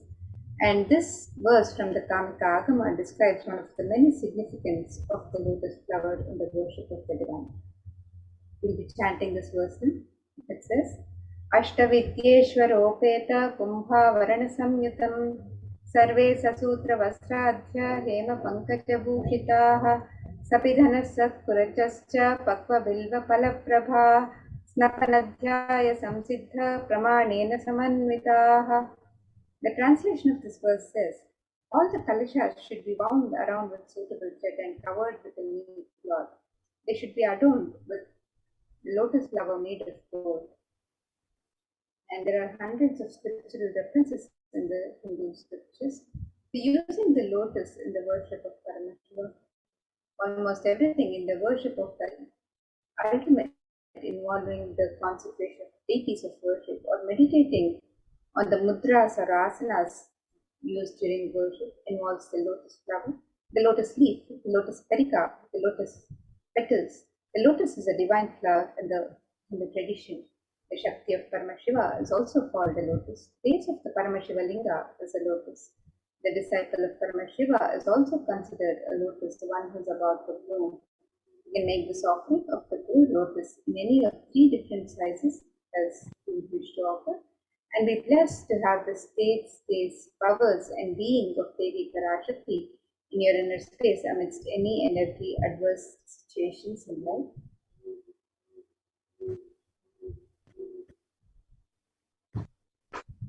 Next offering is the beautiful Swarnamati, the golden toe ring. And there is a verse from the Lalita Sahasranamam which describes the glory of the toenails of Devi Parashakti.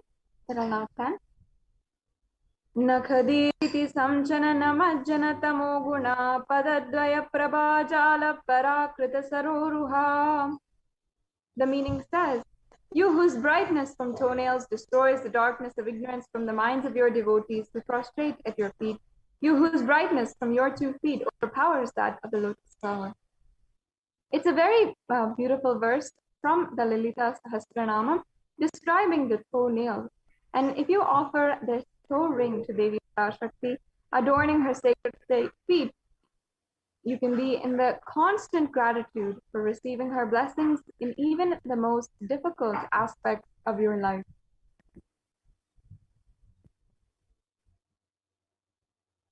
And the next offering to Devi Parashakti is the offering of the Swarna Mangti, the gold hairline jewelry. And Devi is described as Sudha Sharadhi Varshini, she who makes the nectar flow in all our nerves from the Sahasrara Chakra. There is she who gives a very pleasant experience of the ultimate. And the Swarnamangtika represents the nectar overflowing from the Sahasrara Chakra, which is fully opened with the sacred sentiment of gratitude. And you can make this offering of the Swarnamangtika today and receive the blessings of achieving the blissful state of overflowing gratitude and the space of complete completion. You can make this offering on the website www.kailasamedia.com/sevas.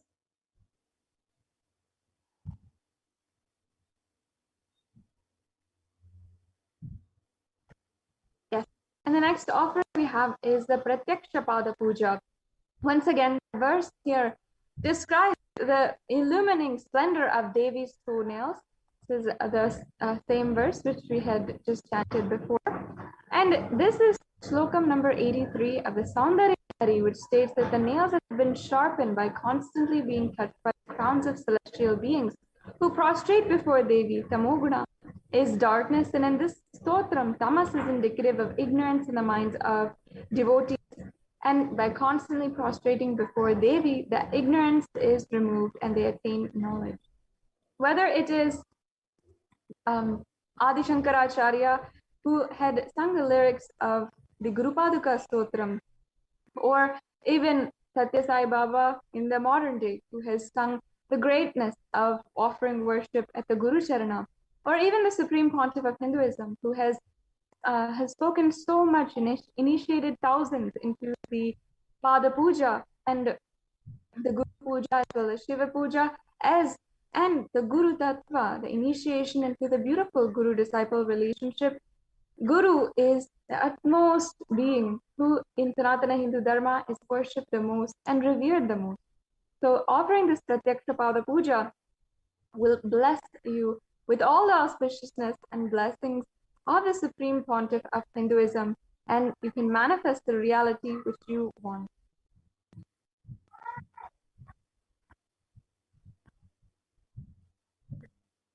And the next offering to Devi Parashakti is the offering of the Vastra Seva, the sacred cloth, and you can make this offering to Devi Parashakti to be in constant gratitude for her continued protection and blessings in your life, in all aspects of life. So you can make this offering of the sacred cloth offering on the website www.kailasamedia.com/sevas and be blessed with all the auspiciousness and blessings of Devi Parashakti and the Supreme Pontiff of Hinduism, Jagadguru Mahasannidhanam, His Divine Holiness Bhagavan Shri Nithyananda Paramashivam.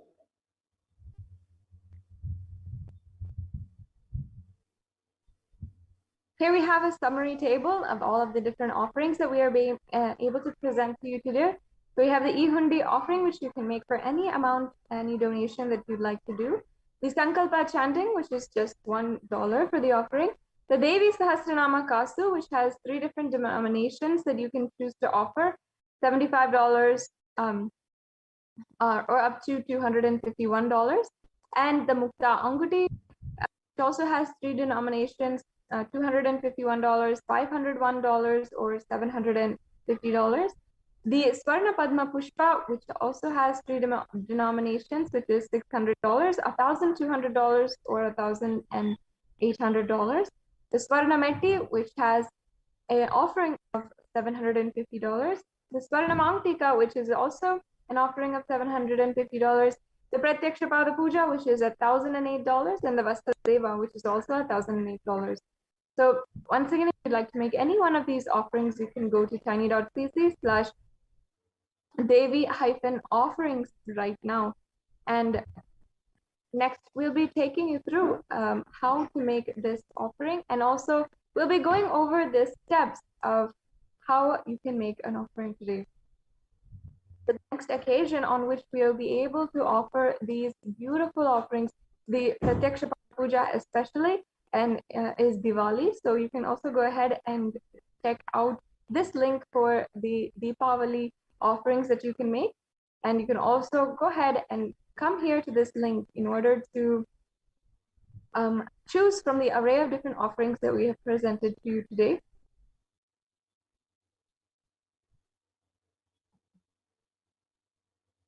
So you can click on the links on step 2 for making the offerings to Devi Parashakti, the traditional offerings of the ornaments and sevas, and also the offerings for e-Hindi.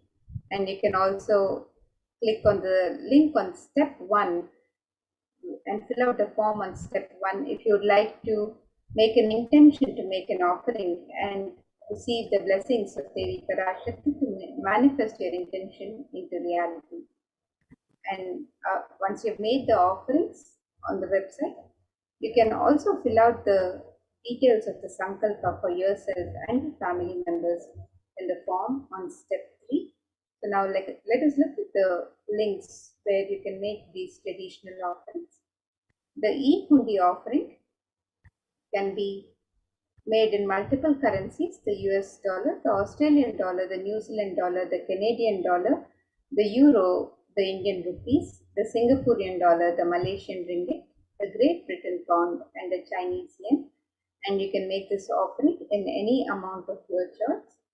And you can also make the offerings of the traditional ornaments and sevas on this link, where you can offer the Sankalpa chanting, the conscious facility. The Devi Sahasranama Swarnakas with the pure gold coin, each coin inscribed with one of the 1008 sacred names of Devi Parashakti. You can make this offering in 3 different denominations and any number of coins as you wish to offer. You can make the offering of the Mukta Anguti, the gold finger ring embedded with pearl in 3 different sizes. The Swarna Padma Pushpa, the gold lotus flower, can be offered in 3 different sizes. The Swarna Metti, the gold toe ring to adorn the sacred lotus feet of Devi Parashakti. You can make this offering on the website. The Swarna Mankika, which represents the overflowing nectar of gratitude from the Sahasrara. You can make this offering to Devi Parashakti. The Pratyaksha Pada Puja and the Vastra Seva. Can make all of these traditional offerings of sevas and ornaments to Devi Parashakti on the website www.kailasamailer.com/sevas. And now, with that, moving to the next segment of this program, as we get ready to receive the darshan of Devi Parashakti, let us learn the various facilities being made available to all of humanity through the various de facto spiritual embassies of Kailasa, as guided by the Supreme Pontiff himself. So let us now get ready for the next segments and prepare to receive the blessings and darshan of Devi Parashakti.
Nithyanandam everyone. Welcome back to this segment of the Kailasa's de facto spiritual embassies, which are now COVID care protection centers.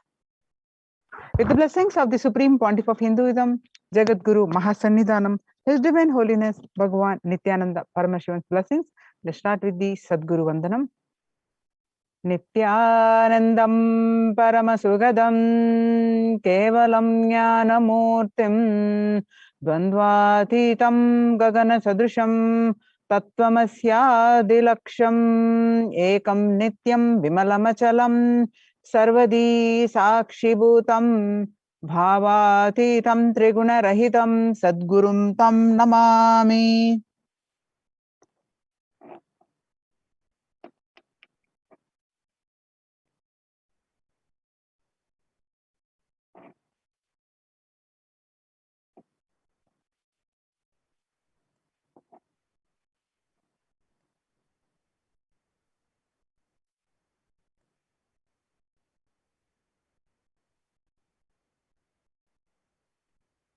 Yes. So what you learn from this segment today concerning statistics on mental health and global peace across the world due to COVID-19, and what are the Supreme Pontiff of Hinduism and Kailasa's contributions to peace, Supreme Pontiff of Hinduism's spiritual solutions for COVID-19, Kailasa's COVID care protection centers, and why temple-based ecosystems, which are Kailasa's de facto spiritual embassies, UN recognizes Kailasa's contributions.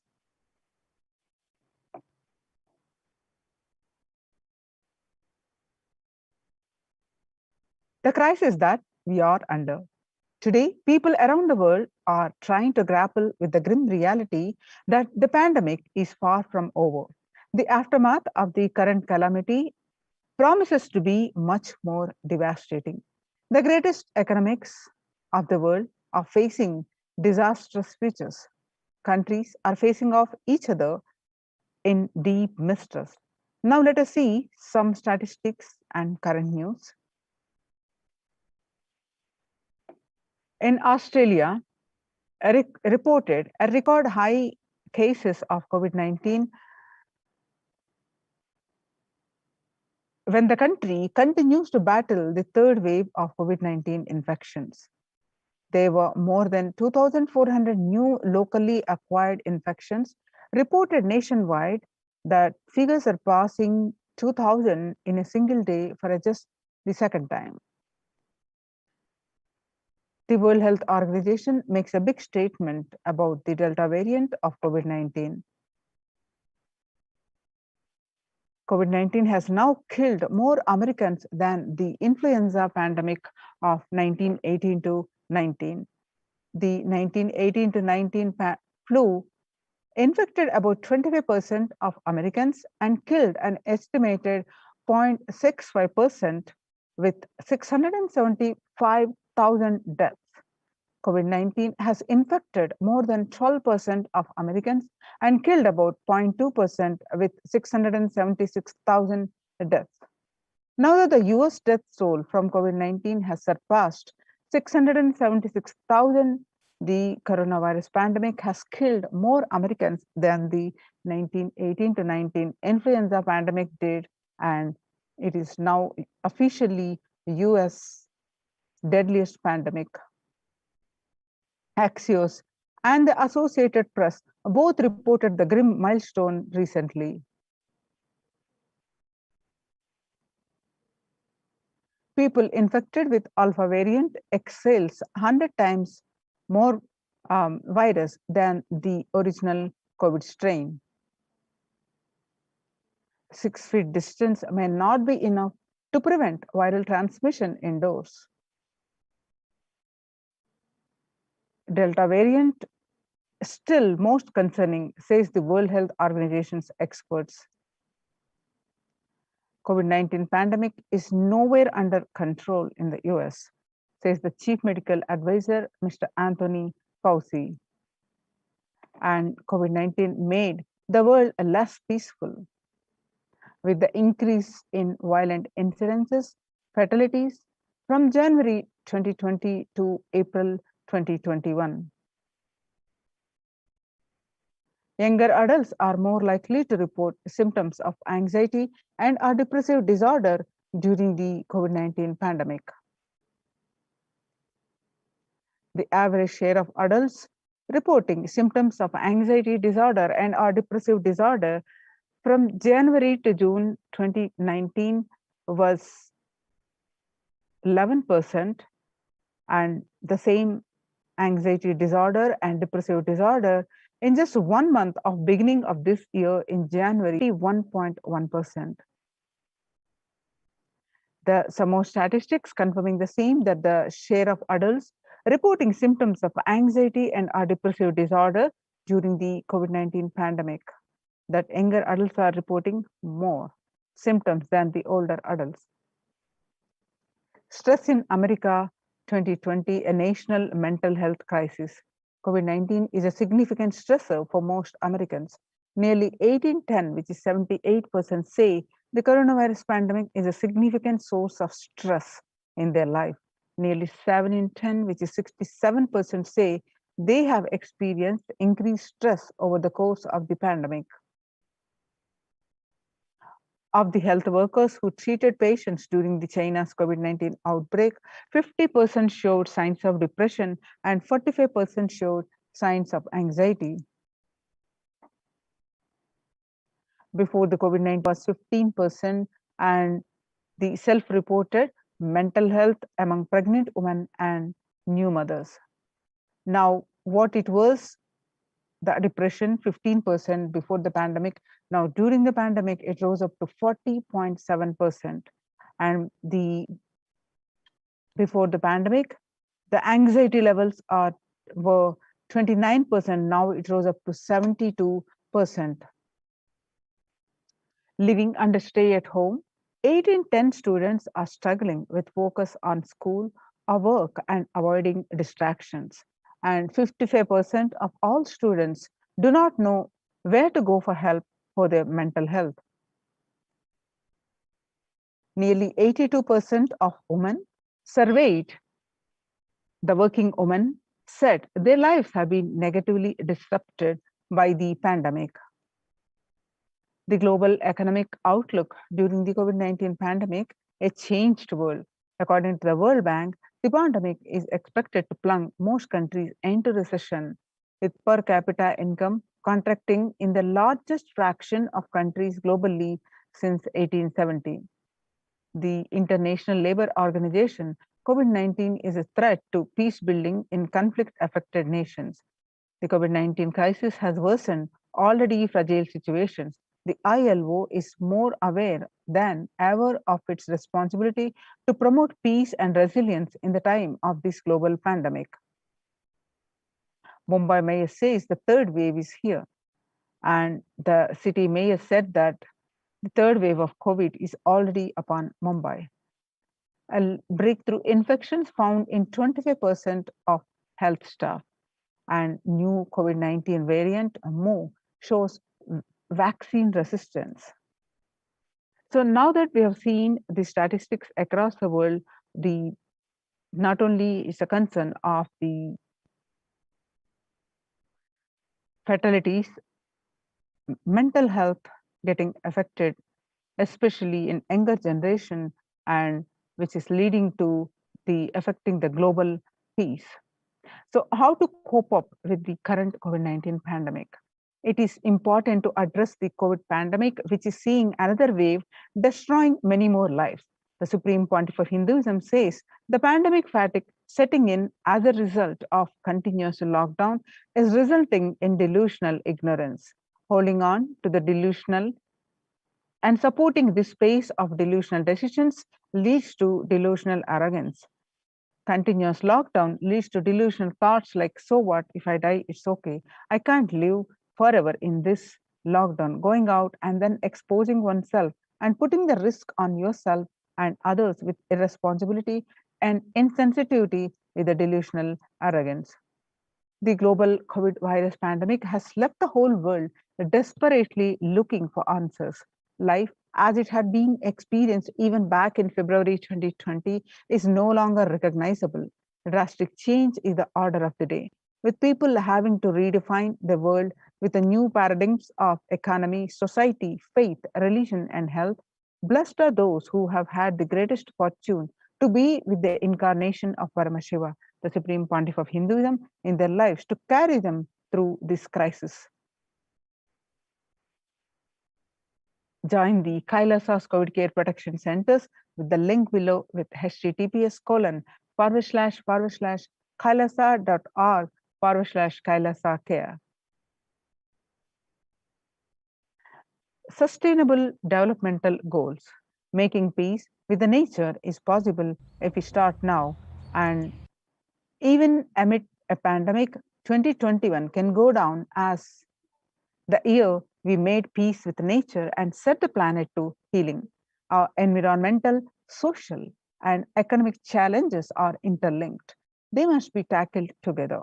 For example, we can't achieve a sustainable developmental goals, including ending poverty by 2030, if climate change and ecosystem collapse are undermining food and water supplies in the world's poorest countries. We have no choice but to transform our activities by valuing nature and putting its health at the heart of all our decisions. Now, let's watch a small clip on making peace with the nature.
World Health Organization Health and Peace Initiative. Health and peace are interrelated. In the words of the Director General of World Health Organization, Dr. Tedros, there cannot be health without peace, and there cannot be a peace without health. Amid COVID, we need enhanced international coordination to build peace. United States Institute of Peace. Tackling the pandemic and building resilience in fragile states require concerted international action at local, national, as the humanitarian and economic toll of the COVID-19 pandemic continues to grow, so does the risk that this crisis will fuel new conflicts around the world while stemming prospects for resolving ongoing ones. Stronger health system and universal health coverage must be a priority. Remarks to the General Assembly special session in response to the COVID-19 pandemic. For the first time since 1945, the entire world is confronted by a common threat, regardless of nationality, ethnicity, or faith. A new social contract between people, governments, and private sector, civil society, and more can tackle the roots of inequality with fair taxation on income and wealth, universal benefits, and opportunities for all. Now let us see the contributions of the Supreme Pontiff of Hinduism for the global peace. Vedic civilization beautifully describes that yastu sarvani bhutani atmani ivana pushyati sarva bhuteshu chatmanam tadona vigagupshate. Isha Upanishad verse 6. The global peace is the byproduct of the individual bliss. Whenever an individual goes through a spiritual bliss, he manifests a beautiful, peaceful life for him and everyone around him.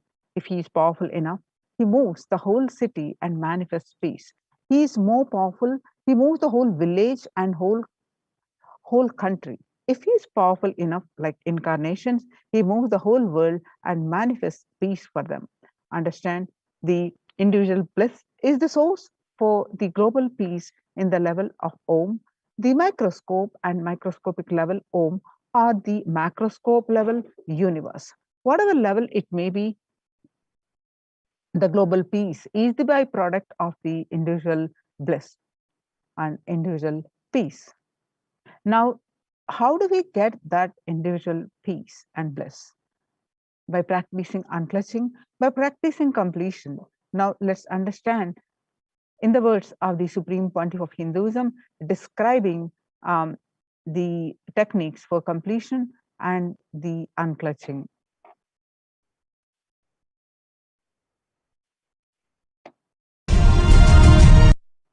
More deeper space you go inside you.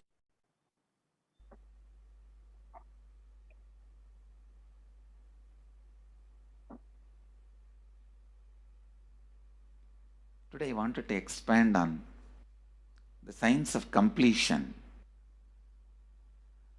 How the science of completion can directly impact the consciousness you are carrying and the consciousness embodied in many bodies.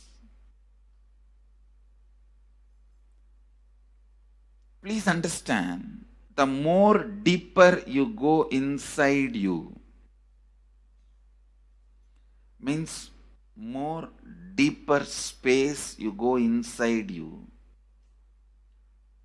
more expanded you become, more one with everything, more oneness you experience.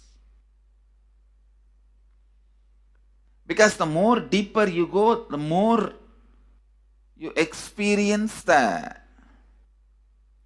unified field of consciousness. Various words are used.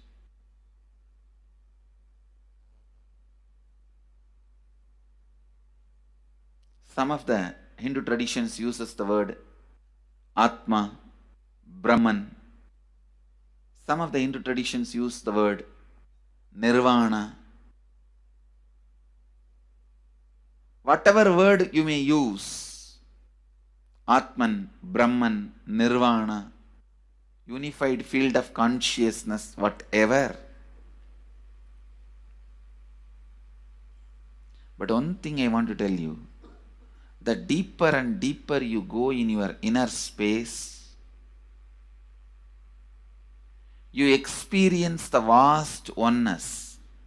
The more superficial you are, the more incompletions you carry with others, even with yourself. The more superficial you become, even your own right hand and left hand fights with each other. Different parts of you fights with you. Different thoughts of you fights with you.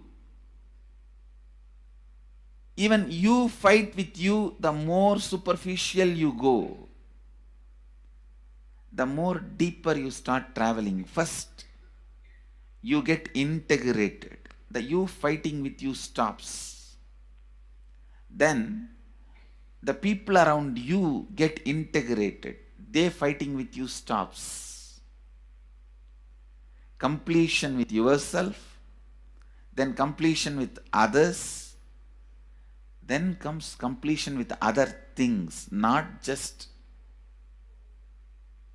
living beings, even with inanimate beings.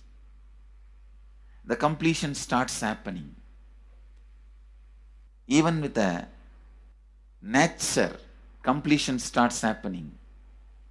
Please understand, the more deeper you travel, the more deeper you go, the more deeper you settle down, the more deeper you start living. Your cognition expands. Your cognition includes. Your cognition becomes more and more inclusive. More joy, more bliss, more knowledge, more enlightenment. Please understand.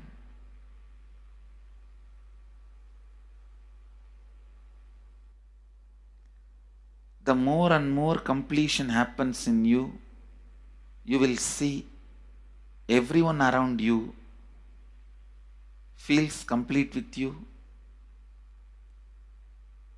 That is why I am saying, whether they have body or they are disembodied, in the deepest corners of your being, deepermost layers of your being, deepest parts of your being, you experience such powerful awareness, such joy.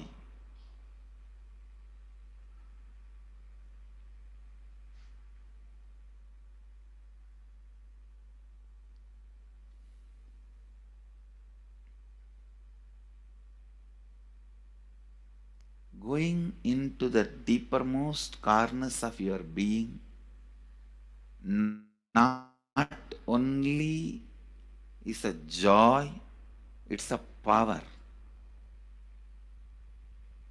Because suddenly you will see everybody around you, everything around you listens to you.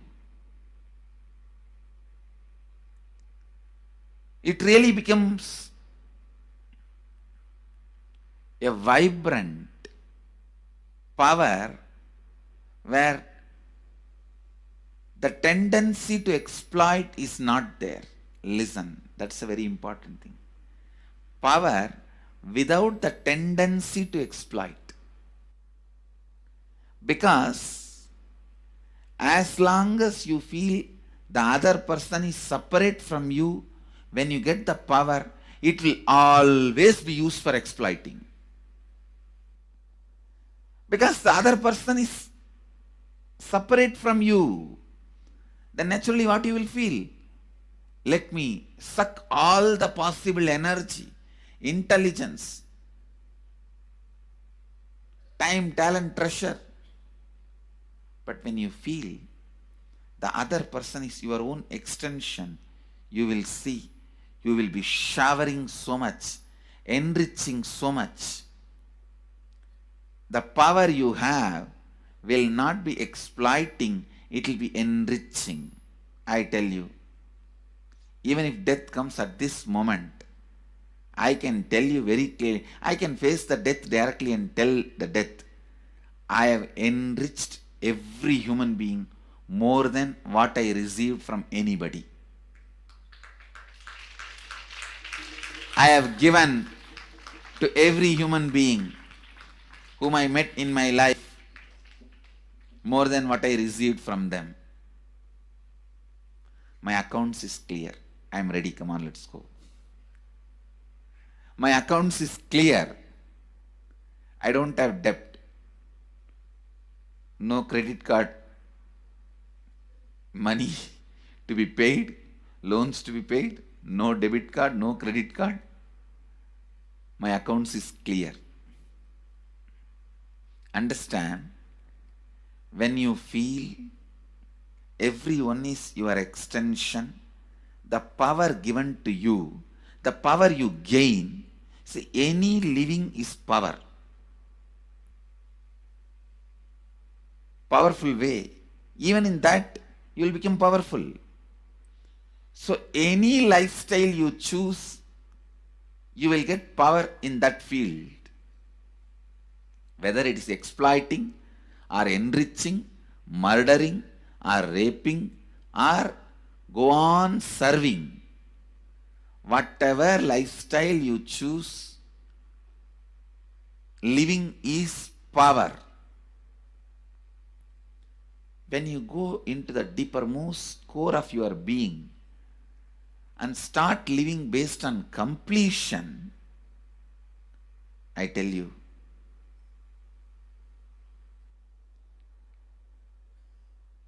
the first power you will experience is everything around you listens to you.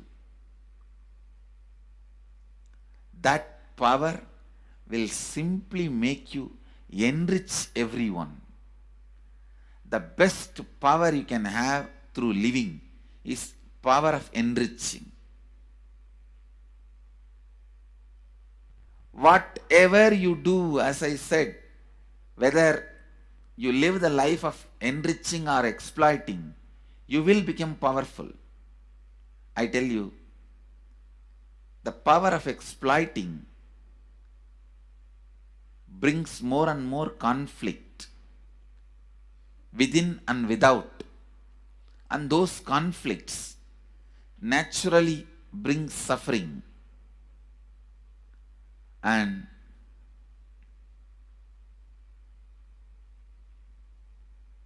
the power of enriching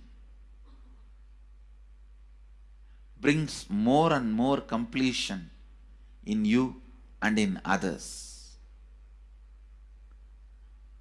This full month, Nithyananda Sangha all over the world, the other day I was seeing, we have officially presence in more than 50 countries.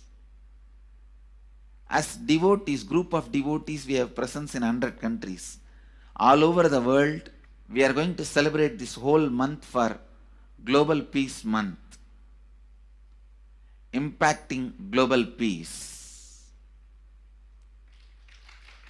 All of us this whole month will live completion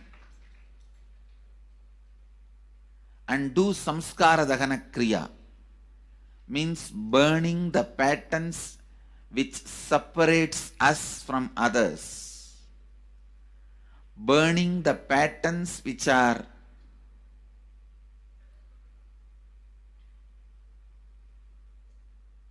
constantly keeping us in a superficial level. All over the world, we will be doing samskara dahana kriya, burning our patterns and leading us to more and more completion.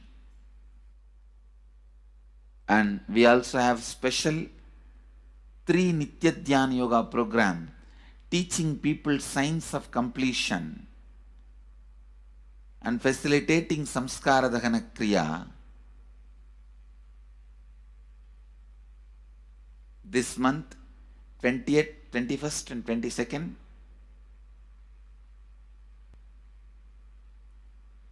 this whole month, all over the world, all our temples, ashrams, centers, yoga centers, schools, colleges, universities should do samskara dahana kriya, should do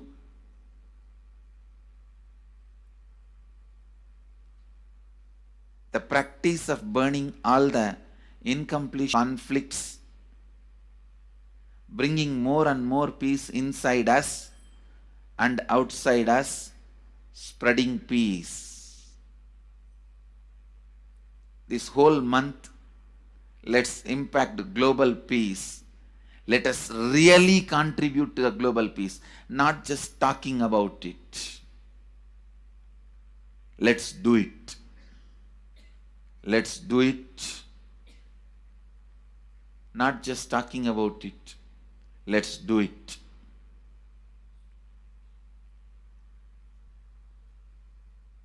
Even if you teach the samskara dahana kriya to 50 people in each area, each place where we have centers, ashrams, temples, two-way centers, yoga centers, even 50 people, each Tanidhar teaches, enriches them with this science. The amount of suffering and negative waves, negative vibes reduction can contribute so much to the world. Please understand, one positive person can burn millions people negativity. Experientially, with evidence we proved, one positive person has already burnt at least 20 million people's negativity in last 10 years and brought peace. So each one of you, if you stand up as one positive being, one authentic, responsible, enriching being,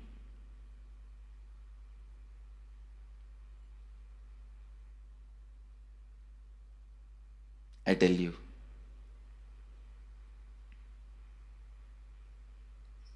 we can do so much to the world. It will be better place than the time we entered. When we leave, that's all. When we leave the earth, it should be better place. So understand, inner peace is your birthright. Go to the depths of your being.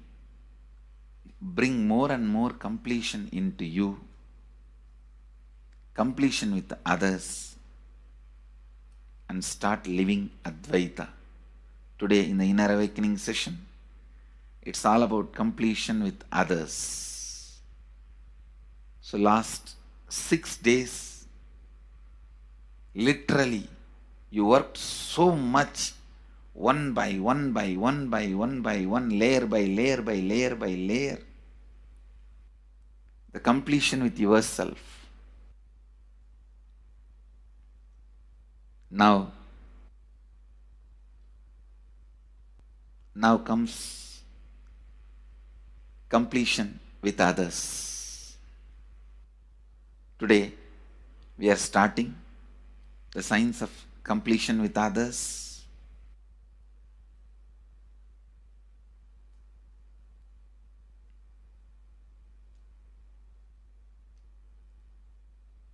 It's one of the most powerful science. Does so much to human beings, not just healing their relationships, even inside their consciousness, this inner space, so much of good is done. So much of awakening is done.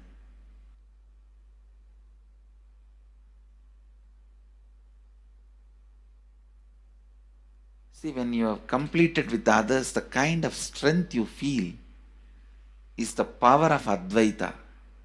Strength of Advaita. Today the Inner Awakening sessions are all about completion with others. We have long session today working on completing with others. So with this, because today we have a long session with Inner Awakening, we are also lagging behind the syllabus. Actually, it is a good news, it's not a bad news, because participants are so sincere. They are going through the whole process so intensely, sincerely. Because of that, we are little delayed, but today I am going to catch up. Today I am going to spend more time and catch up with them, with the syllabus.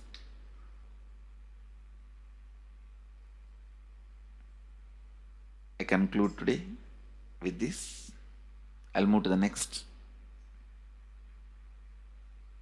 sessions, IA sessions and all that, because never I conclude. There is no conclusion for satsang. It goes on and on and on. Only the audience change. So with this, I move to the next step. I bless you all. Let you all radiate with integrity, authenticity, responsibility, enriching and causing eternal bliss. Nithyananda. Thank you. Nithyananda Dhyanapeetham, Nithyananda Nagar of Mysore.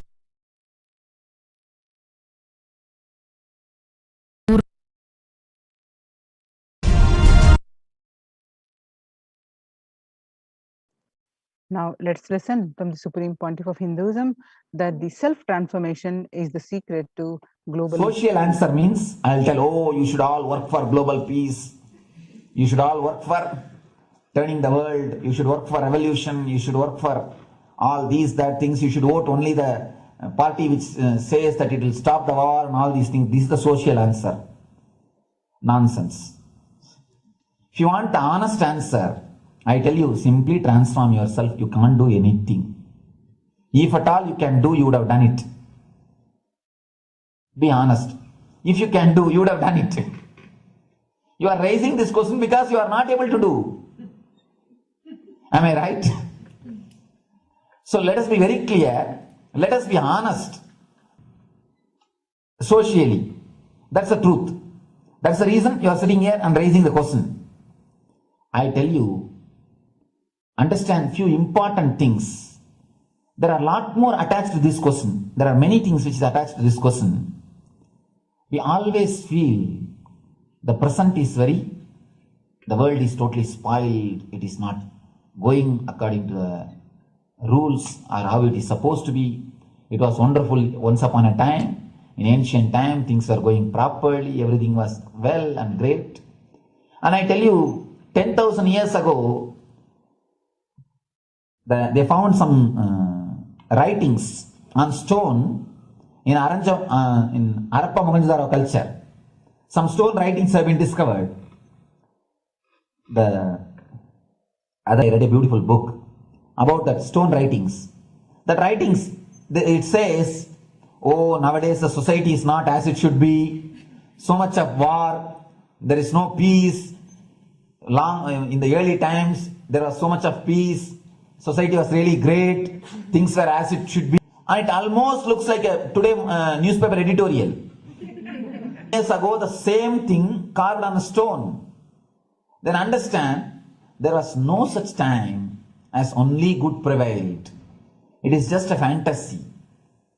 Hinduism, they call it Satya Yuga, the age of truth. There was a time only truth prevailed. And every religion, Christianity, they say the Garden of Adam and Eve. There was a time everything was wonderful. Every religion has got the fantasy. The past was great. There was golden past. Always the idea of golden past exists only in the past. The more you go back, again you say the past was great. And I tell you one thing, it is a wonderful way of postponing accepting the reality. Otherwise, I can be sure the world was same as it is today. Whether it is 5,000 years ago or 10,000 years ago. Maybe one thing, there was no CNN channel that time. So the news did not reach you so quickly. That's all. The news did not reach you so quickly. That may be the only difference. But otherwise, I can be sure the good and the bad was equal. Good and the bad equal. The same amount of wars were there. All the other things were there. You read the Puranas, the mythological stories of India, you see enough of things. Enough of dirty things. I think sometimes I find a little more.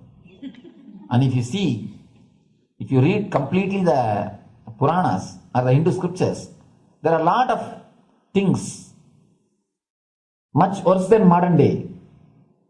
The criminal activities or bad things or negative things, whatever you say, all this stuff. And never think only present day is corrupted or violent. In the ancient days also, all these things were there. Only one thing was not there, CNN news or the internet. So the news did not reach you. But otherwise I can tell you, Enough, the good and bad was there. It always will exist. It will exist. All you can do is, if you awaken yourself, if you reach the enlightenment state, you can go beyond it. And I tell you, enlightenment is the only service you can do to the society.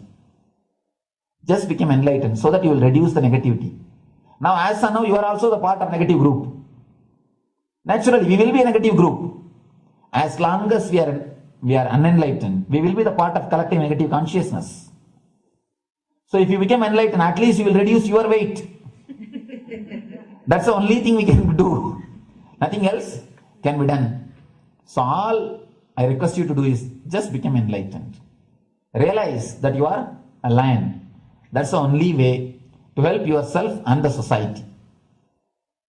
Otherwise, all revolutions, you see, all revolution again end up as one more tradition. In last 2000 years, 3000 wars have happened in the humanity. In 2000 years, 3000 wars. Human beings have not done anything except doing wars, except fighting. Everybody claims he wants to do revolution. He wants to spread peace. You see, every country claims their army is a defensive army. Then who is offending? Tell me. Every country says defensive army. Then who is offending? These are all just, games. The idea of peace is a pure game. Everybody wants to spread the peace according to them, not according to the other person. They want peace according to them. The other day I was in one interreligious gathering. One guy is preaching, let all of you convert to my religion so that we will not have fight. He wants peace the way in which he wanted, not the way in which. And there's a beautiful saying, the sword of Muhammad, it is written, peace alone should survive, something like that. He has written some statement about the peace on the sword. We all take sword to spread the peace. So no revolution is not going, because in last 2000 years, 3000 revolutions have happened, but still world is same, I think much worse. So no revolution is going to help, only individual evolution is going to help. So be very clear. Instead of working in the outer world, start working in the inner world. That will help you and society some way.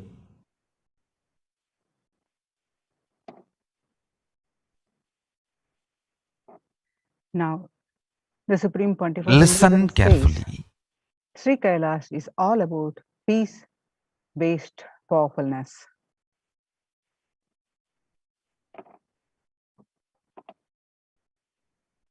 The space of Shanti,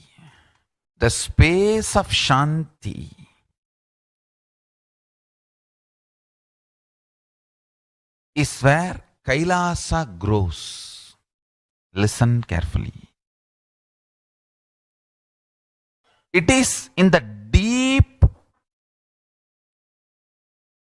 powerfulness of peace, or peace-centered powerfulness is the ground, breeding ground for Paramashivatva to manifest. Please understand. Like how pure mirror reflects everything, pure Shanti-based Shakti,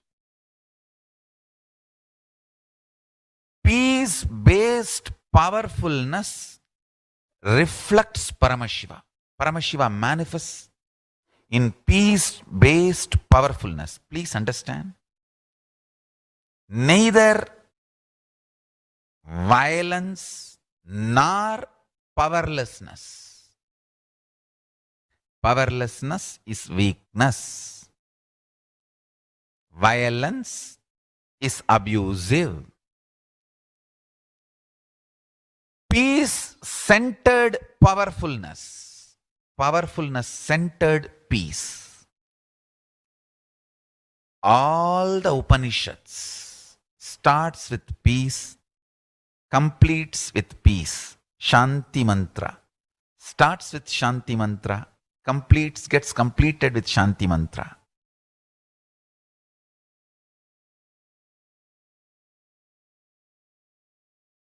Peace-based powerfulness is a fundamental requirement for Paramashivatva to manifest. That is why people who don't want us to manifest Paramashivatva or power manifestation do not want to allow the peace in our life or do not want peace in our campus. Understand? But only if you are peaceful, which cannot be shaken even by the demons and devils and rakshasas, we can be in eternal peace. So, remember this very clearly.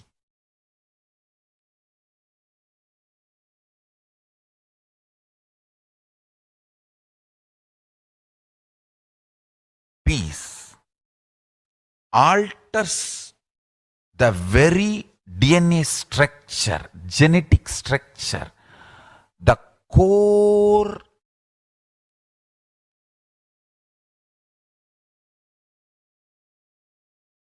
Anu Mahat structure. Understand? Anoraniyan Mahato Mahiyan. The consciousness in you is atom inside the atom, Mahat, more than Mahat. That Anoraniyan Mahato Mahiyan. That consciousness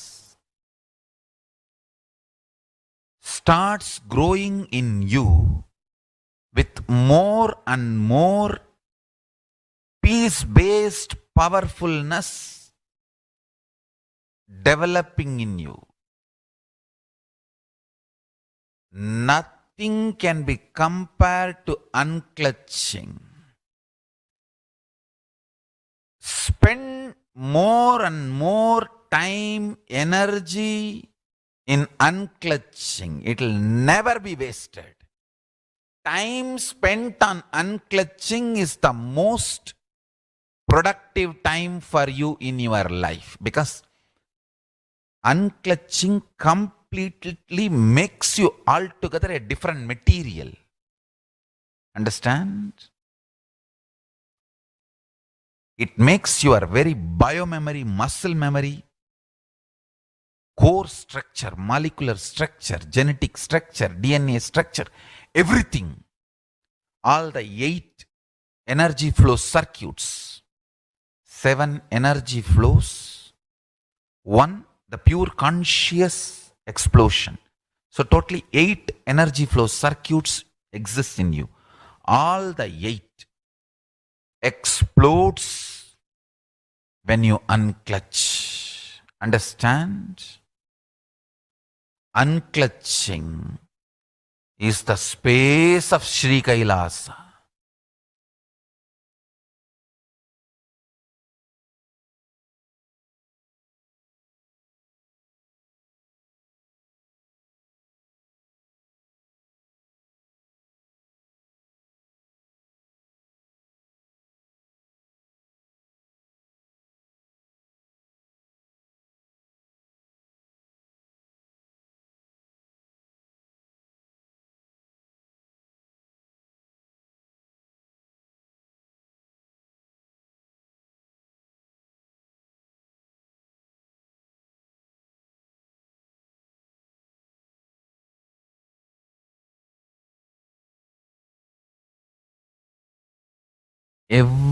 Every chanting, every prayer in Hinduism ends with Shanti, Shanti, Shanti 3 times. Means peace, peace, peace. Hinduism is the real religion. Loving peace, living peace.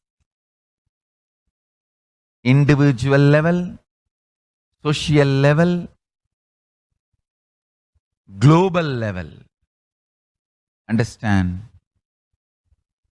Hinduism lost all its 56 nations, 200 states, 10,000 kingdoms, samsthanas, is not a loss to Hinduism, it is a loss to planet Earth, human beings. Wherever Hinduism is practiced, kept alive, the ideal of global peace is kept alive. Just do this one simple statistics. You yourself study. Google and study. Take the top 10 religions and list how many people they converted in last 200 years, how many people they killed. List for each religion. I can be 200% sure. You yourself will realize Hinduism is the most peace-loving and peace-living religion, neither conversion nor terrorism. Neither conversion nor terrorism. Being the supreme pontiff of the most peace-loving, peace-living religion, I give you all my blessings on this International Peace Day. Understand? It is we Hindus need to keep the global peace as a living possibility, and we need to make this global peace as reality. Just talking about global peace will not work. Working for global peace only is the responsibility of the real living Hindu. Anyone who wants to claim themselves as a Hindu or practicing Hindu should work for global peace. Global peace is our responsibility.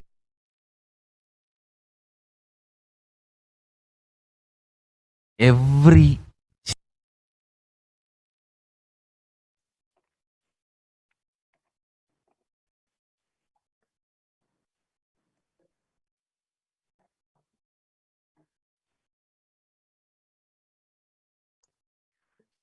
Now let us see the Supreme Pontiff of Hinduism's contribution towards global peace and superconsciousness.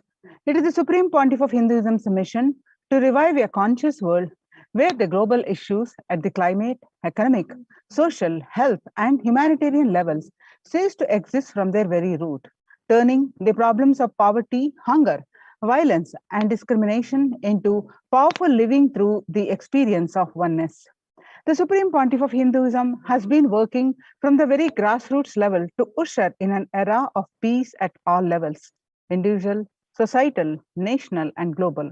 His deep insights into the workings of the human body emotions have enabled him to powerfully and directly address various social and emotional problems facing humanity today. Some of the ways the Supreme Pontiff of Hinduism provides spiritual solutions to combat the pandemic and other issues. Since the beginning of the global lockdown, the amount of contribution and activism of Kailasa has increased multifold. Through the Paramashivoham program, bringing super consciousness breakthrough to the whole humanity. Paramashivoham program is an online program to experience that I am Paramashiva. It's a free program followed by the Vedic calendar, that is every Paurnami, every Amavasya, the new moon and full moon day, the new season starts. Is currently running the season 39 of Paramashivoham program. It is free anywhere from the world. You can join via Zoom sessions. You can register at paramashivoham.org/join. And you can also join any one single day as a single day program, and experience the Paramashivoham. And the new season starts on November 4th. So register through paramashivoham.org/join. By starting the Akhanda Nirvikalpa Samadhi Jnana Yajna and contributing almost millions of minutes so far. Paramashiva Sankalpa chanting, the sacred Sanskrit mantra chanting to heal 24/7 via Zoom sessions. Spiritual healing to one and all 24/7. Helping humanity to cope up with insecurity, fear, disease by empowering individuals to heal themselves, learn to cope up emotions like depression, tough situations in relationships.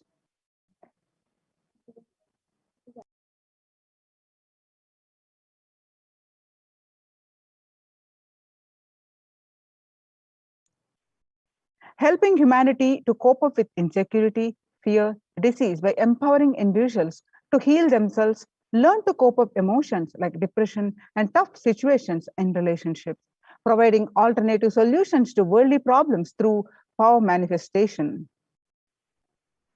Initiating thousands every day into manifesting innate superhuman capabilities in the Kailas courtyard sessions, providing healthy solutions like a technique to clear the stomach from the Ayurveda solutions, which ultimately brings clarity out to the spiritual truth and give a conscious breakthrough. In the long term, establishing self-sufficient communities. Continuing and intensifying the service of Annadan, free food in Nithyananda Annalayas around the world, including Tiruvannamalai and Los Angeles and various other adhinams, paving way with the New World Order, starting the agriculture-based communities in the Kailas and several other locations. Peacekeepers of Kailasa offering various life solutions from the teachings of the Supreme Pontiff of Hinduism. Hinduism prescribes various methods for global healing. One such is Maheshwara Puja, nullifying collective negativity simply through the presence of the avatar and his order of monks, offering Maheshwara Puja to the natural hit calamities and Bhava Samadhi Darshan to raise the individual consciousness breakthrough. Devi Parashakti Akashic readings. Society was created with the delusional ideas of too many human beings, blind spots, and the decisions made from those blind spots. If the visionary of a civilization or country or nation has blind spots when he develops the vision for it, the whole civilization suffers those blind spots forever.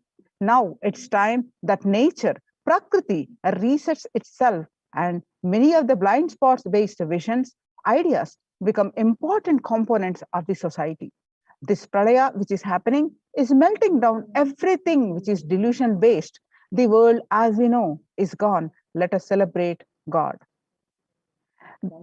Some of the spiritual solutions for COVID-19, this isolation which is seemingly endless with an unknown future, which is compelling humanity to make 100% lifestyle change, is something to be deeply dwelled upon. All problems need to be addressed only with spiritual solutions and powerful cognitions.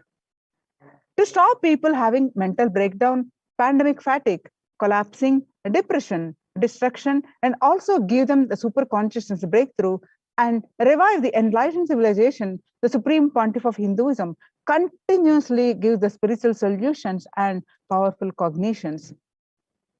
Some of the spiritual solutions and powerful cognitions are unclutching, practicing completion, practicing oneness, practicing ajapa japa of Mahavakya, Om Nithyananda Paramashivoham, consciously building a deep feeling connection, yoga, puja, vegetarian diet, nirahara samyama, and much more.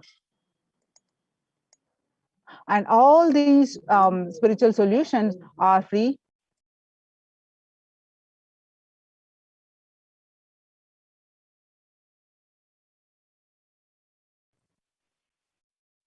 Many of these solutions are free and open for all. And let us take a few minutes now and share with as many people as possible, and let everyone have the super consciousness breakthrough. And Nirvikalpa Samadhi Jnana Yajna, which is unclutching, people from over 50 countries continuously radiate the space of Paramashiva by practicing the unclutching meditation 24/7, 7 days a week.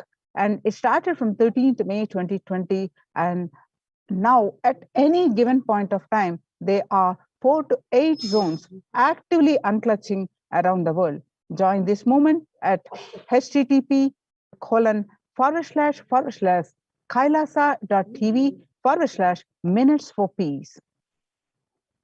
The life solutions based on the ancient Hindu tradition, the meditation and yoga techniques from the scriptures, the cognitions rooted in the highest truth, the lifestyle based on living and radiating the higher values of life and powerful way of living and realizing one's ultimate potential form the foundation of the Supreme Pontiff of Hinduism's teachings, which by their inherent nature provide the foundation for peace on planet Earth. Supreme Pontiff of Hinduism has launched Minutes for Peace initiative, which aimed at to reduce the crime globally by conducting mass meditations around the world in parallel. The total count of the Minutes for Peace comes out to be a staggering 409 billion minutes for peace so far. And the Supreme Pontiff of Hinduism has hosted the Kumbh Mela in the United States since 2007. Nithyananda Sangha is entrusted as the only organization to host Kumbh Mela outside India by the Akhila Bharatiya Akhada Parishad. And the Supreme Pontiff of Hinduism has organized a month-long peace walk covering 1,008 kilometers and 1,000 villages to bring together in harmony from all walks of life, to promote feeling connection and oneness among people. During the walk, health camps were conducted in villages along its path, has conducted large-scale collective meditations on September 21st International Peace Day to raise the collective consciousness.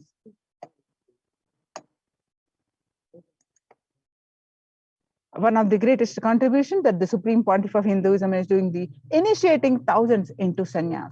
Sannyas is our social responsibility. And let us save Hinduism and humanity. And these monks and nuns are living with the cognition, living their life with the cognition that life is for others. Supreme Pontiff of Hinduism has also revived the ancient practice of embarking on pilgrimages, reviving its original context. Under the Red Om, that is No Hunger project, through the Annalayas, the food donation centers, the Kailasa's de facto spiritual embassies, under the guidance of the Supreme Pontiff of Hinduism, have served over 5 billion organic sattvic vegetarian meals so far.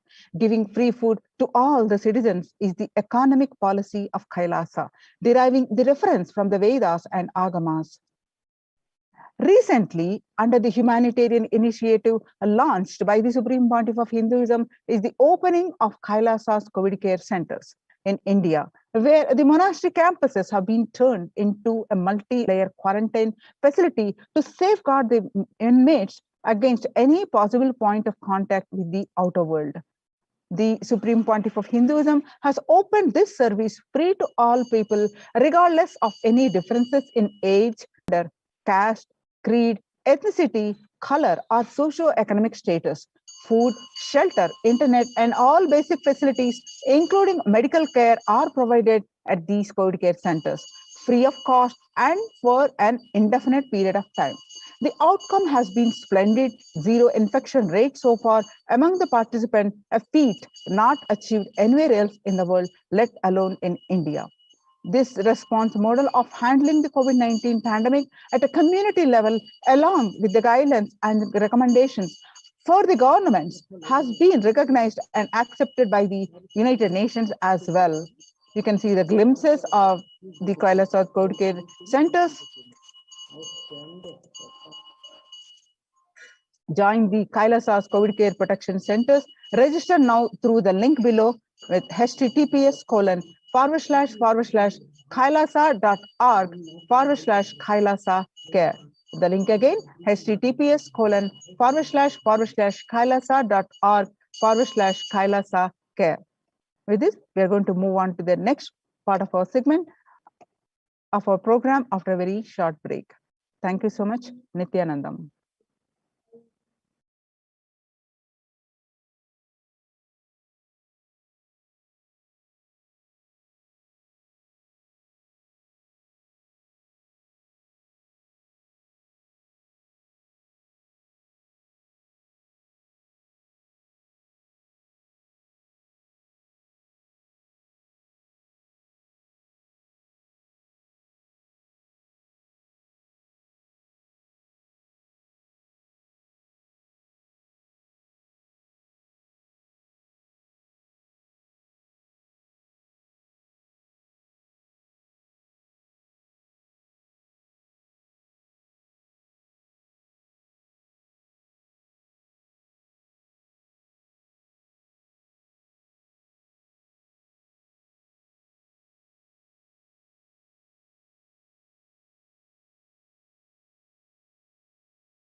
We get you health.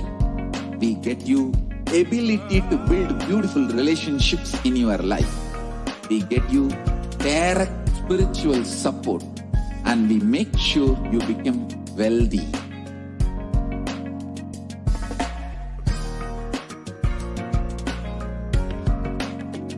We won't stop giving you just good life. We will literally not stop till you live enlightened life. Manifesting the state of Paramashiva, space of Paramashiva, powers of Paramashiva, being of Paramashiva.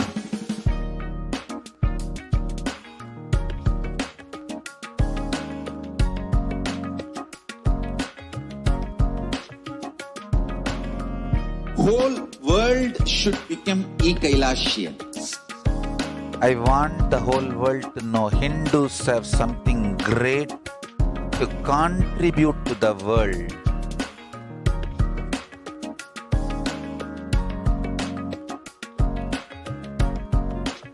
We have something great to contribute to the world. Let us do that.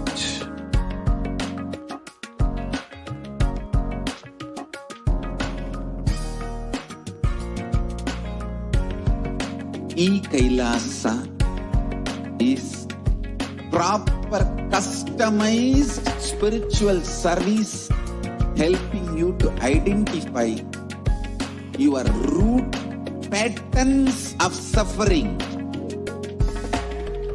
We have perfected the science of helping every individual from every cultural, religious, nationality background.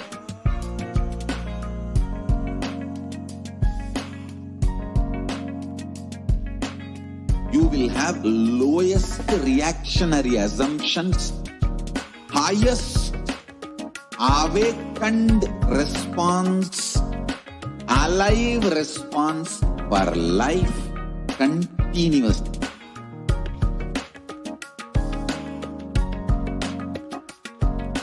E-Kailasa is enlightenment ecosystem, literally enlightenment itself in your own home, wherever you are.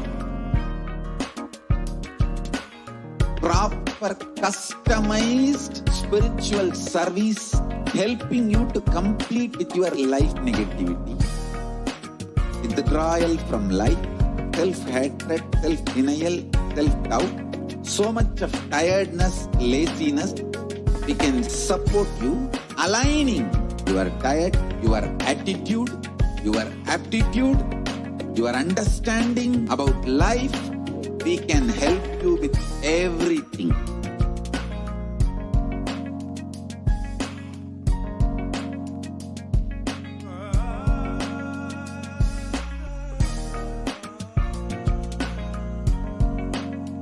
If you are interested in enlightenment, we will immediately bring this to you. If you are not interested, we will explain the whole science, inspire you, and make you interested in enlightenment time. We need to cater this enlightenment science to the whole world wherever they are. Because enlightenment is the birthright. Kailasa is responsible to provide that to all human beings.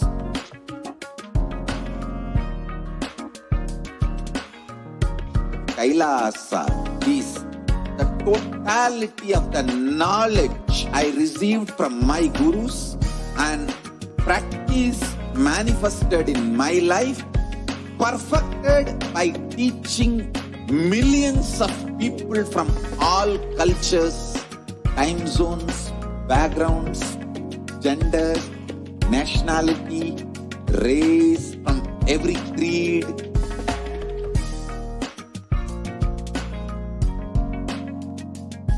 So this absolutely perfected knowledge available to you, served to you in your home without even you moving out of your couch, free of cost.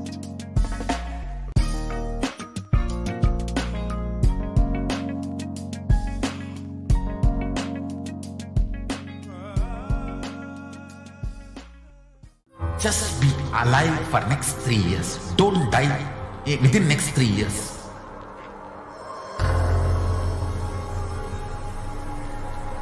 Just don't die within next 3 years. Be alive, somehow be alive. I'm working sincerely. I will reach you somehow. Somehow I will reach you. It's my commitment to humanity.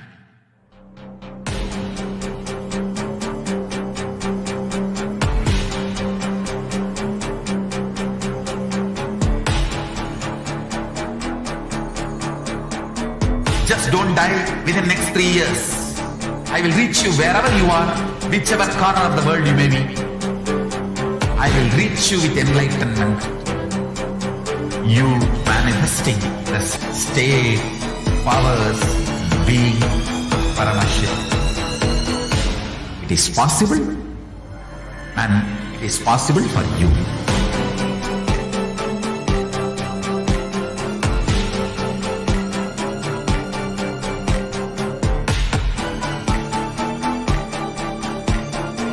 Paramashivoham will reach you with enlightenment science. I know he is going to do the job. Just be alive for next 3 years. Nothing else. What I mean by the word e-Kailasa, listen intensely. Enlightenment ecosystem, literally enlightenment itself, in your own home, wherever you are. If you cannot come to Kailasa, it's okay. Kailasa can come to you. Kailasa coming to you is e-Kailasa.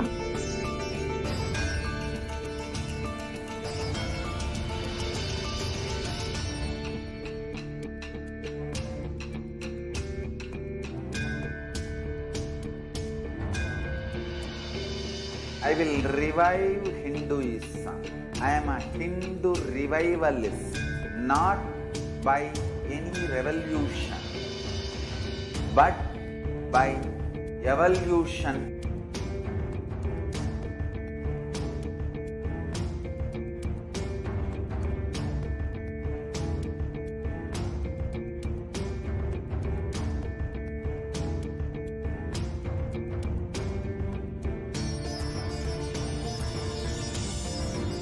And setting model community.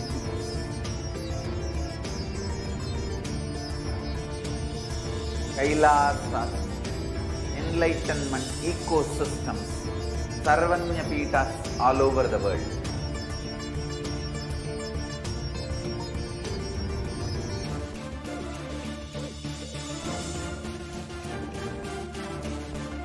All powerful cognition, knowledge, only when you live, power manifestation and possibilities manifestation happens. Om Nithyananda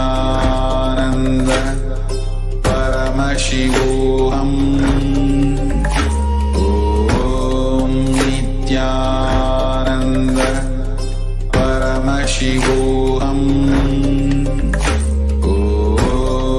Nithyananda Paramashivoham. Om Nithyananda Paramashivoham. Om Nithyananda Paramashivoham. Om Nithyananda Paramashivoham. Om Nithyananda Paramashivoham. Om Nithyananda Paramashivoham. Om Nithyananda Paramashivoham. Om